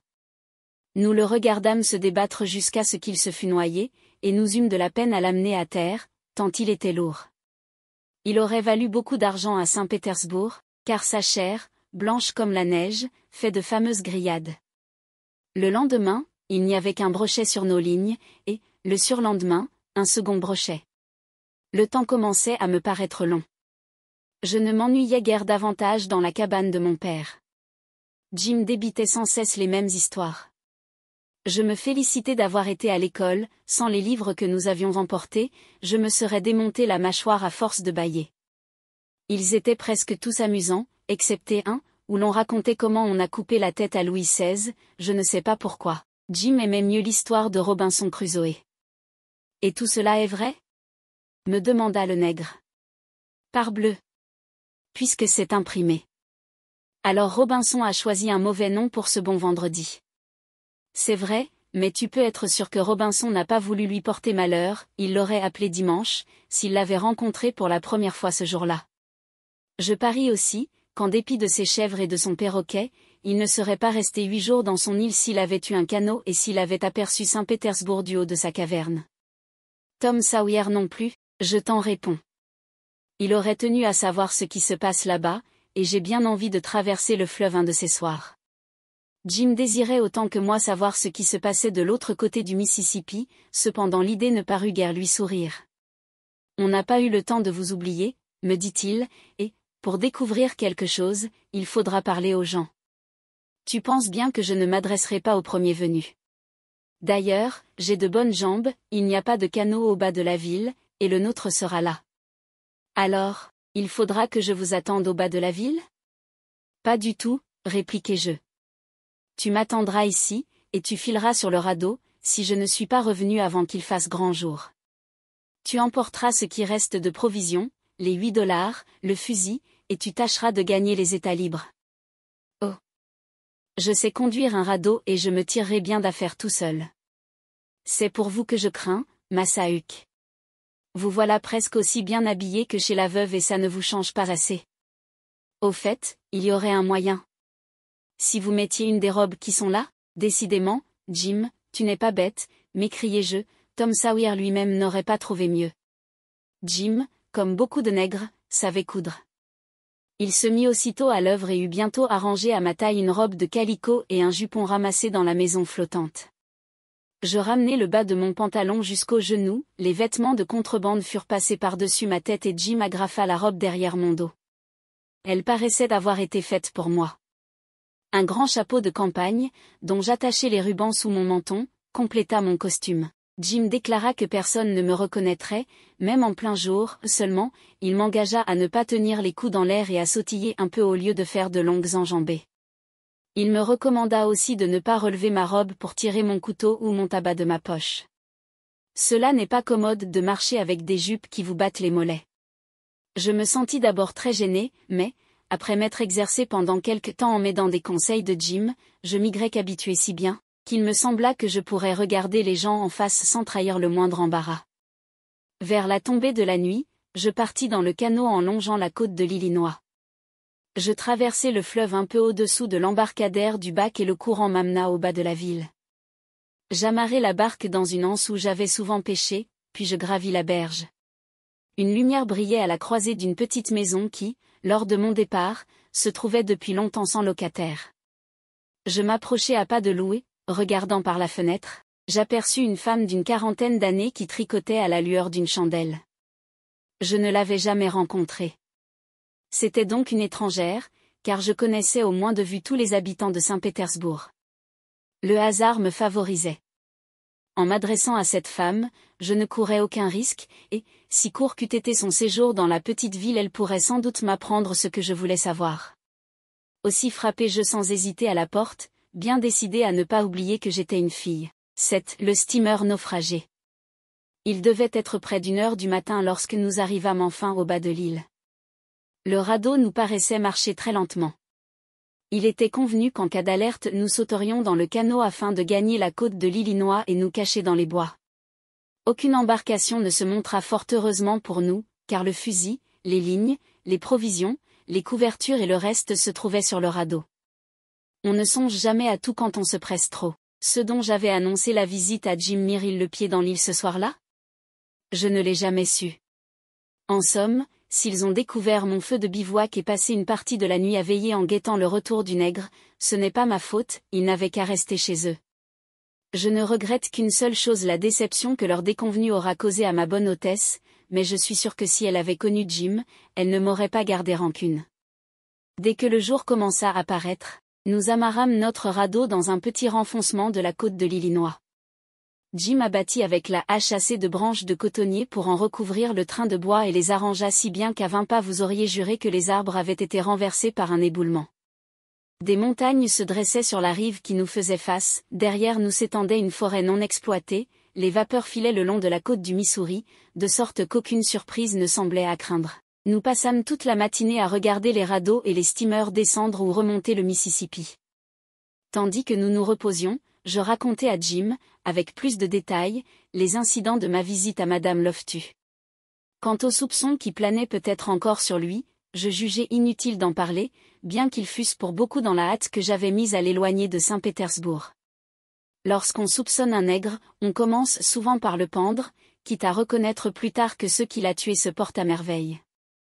Vois-tu, dis-je en terminant, elle se croit très fine parce qu'elle a deviné qu'elle n'avait pas affaire à une fille, mais sans l'histoire de l'aiguille elle ne se serait doutée de rien. Je n'en répondrai pas, Huck. C'est une fine mouche que cette femme-là. Si elle avait eu l'idée de venir elle-même me relancer dans l'île, elle n'aurait pas perdu son temps à monter la garde autour de votre feu de bivouac, non, elle aurait emmené un chien. Alors, pourquoi n'a-t-elle pas conseillé à son mari d'en prendre un avec lui? Elle ne m'a pas parlé de chien. Je parie qu'elle y a songé ensuite, lorsque son mari allait partir.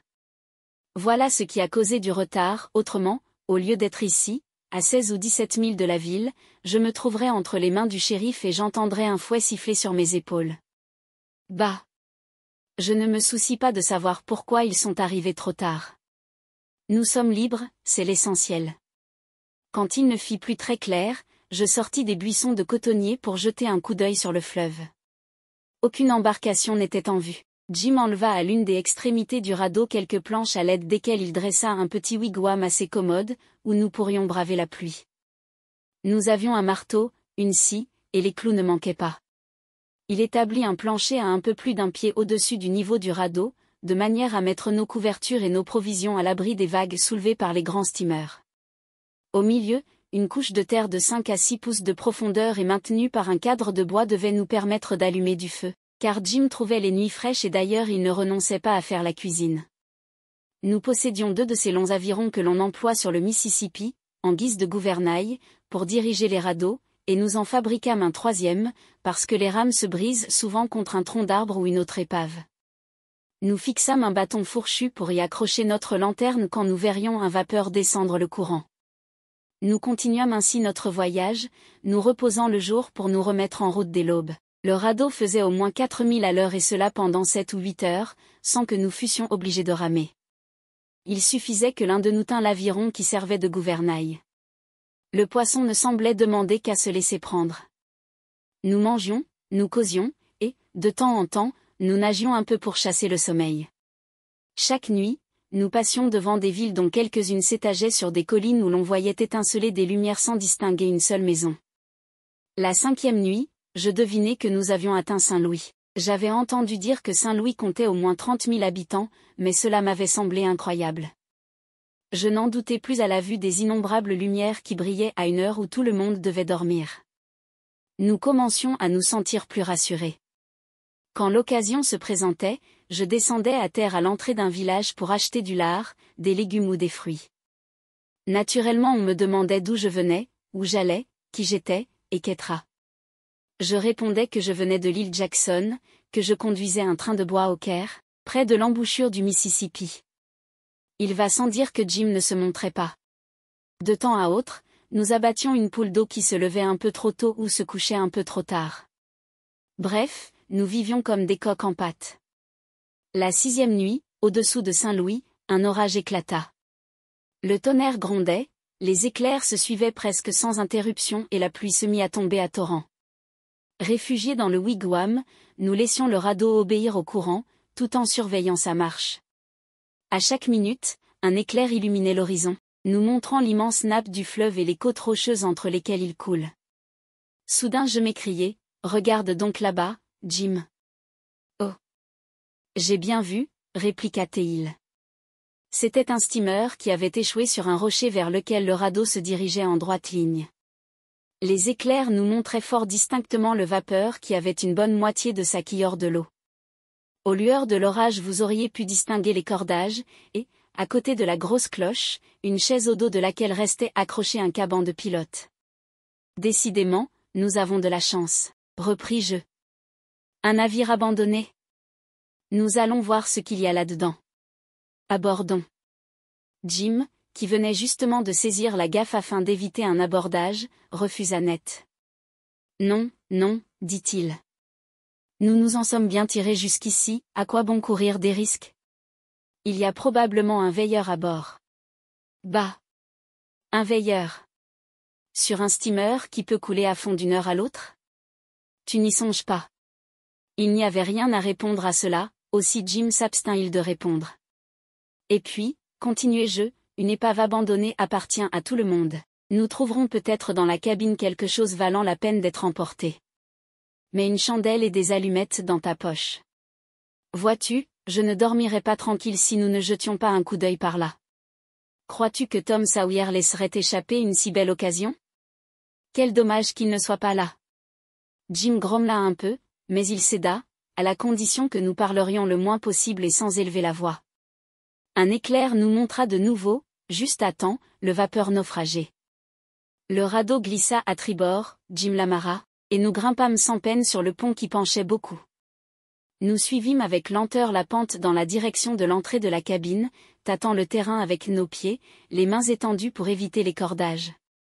Quelques pas de plus nous amenèrent en face de la porte qui était ouverte, au loin, nous vîmes briller une lumière une seconde après il m'arriva comme un bruit de voix. « Vous ne voulez jamais m'écouter, Huck ?» me dit Jim à l'oreille. « Il y a un veilleur, il y en a même plus d'un. Filons. Il commencerait par nous envoyer une balle, et alors il serait peut-être trop tard pour s'expliquer. »« Tu as raison, Jim, » répliquai-je. Au moment où je me disposais à le suivre, j'entendis une voix qui disait, « Au nom du ciel, épargnez-moi. Je jure de garder le secret. » Une autre voix, beaucoup plus distincte, répondit, « Ce n'est pas la première fois que tu agis de la sorte. Tu veux toujours plus que ta part du butin et tu l'as toujours eu, parce que tu menaçais de nous dénoncer. Cette fois nous te tenons. » Jim était déjà en route pour regagner le radeau, et la prudence m'ordonnait de faire comme lui, mais la curiosité l'emporta. Non, pensai-je, Tom Sawyer ne se serait pas éloigné sans savoir à quoi s'en tenir. Jim ne me plantera pas là, et je veux apprendre ce qui se passe. Je me glissai donc à quatre pattes dans le couloir des cabines et je rampai dans l'obscurité jusqu'à ce qu'il n'y eût plus qu'une chambre entre moi et le salon. Alors, au fond, je vis un homme étendu sur le parquet, pieds et poings liés. Près de lui se tenaient deux individus dont l'un avait une lanterne sourde à la main, tandis que l'autre appuyait le canon d'un pistolet sur le front du prisonnier. « Si je lâchais la détente, » dit l'homme au pistolet, « tu n'aurais que ce que tu mérites. »« Non, je t'en supplie, Bill, » s'écria celui qu'on menaçait. « Je ne vous trahirai pas. » L'homme à la lanterne se mit à ricaner et répliqua, « Je te crois. Tu n'as jamais rien dit d'aussi vrai. Poltron, tu nous supplies maintenant, et tu nous aurais tués tous les deux, si nous n'avions pas été les plus forts. Et pourquoi? Parce que nous insistions sur nos droits, tout bonnement. Tu ne trahiras plus personne. Allons, remets ton pistolet dans ta poche, Bill.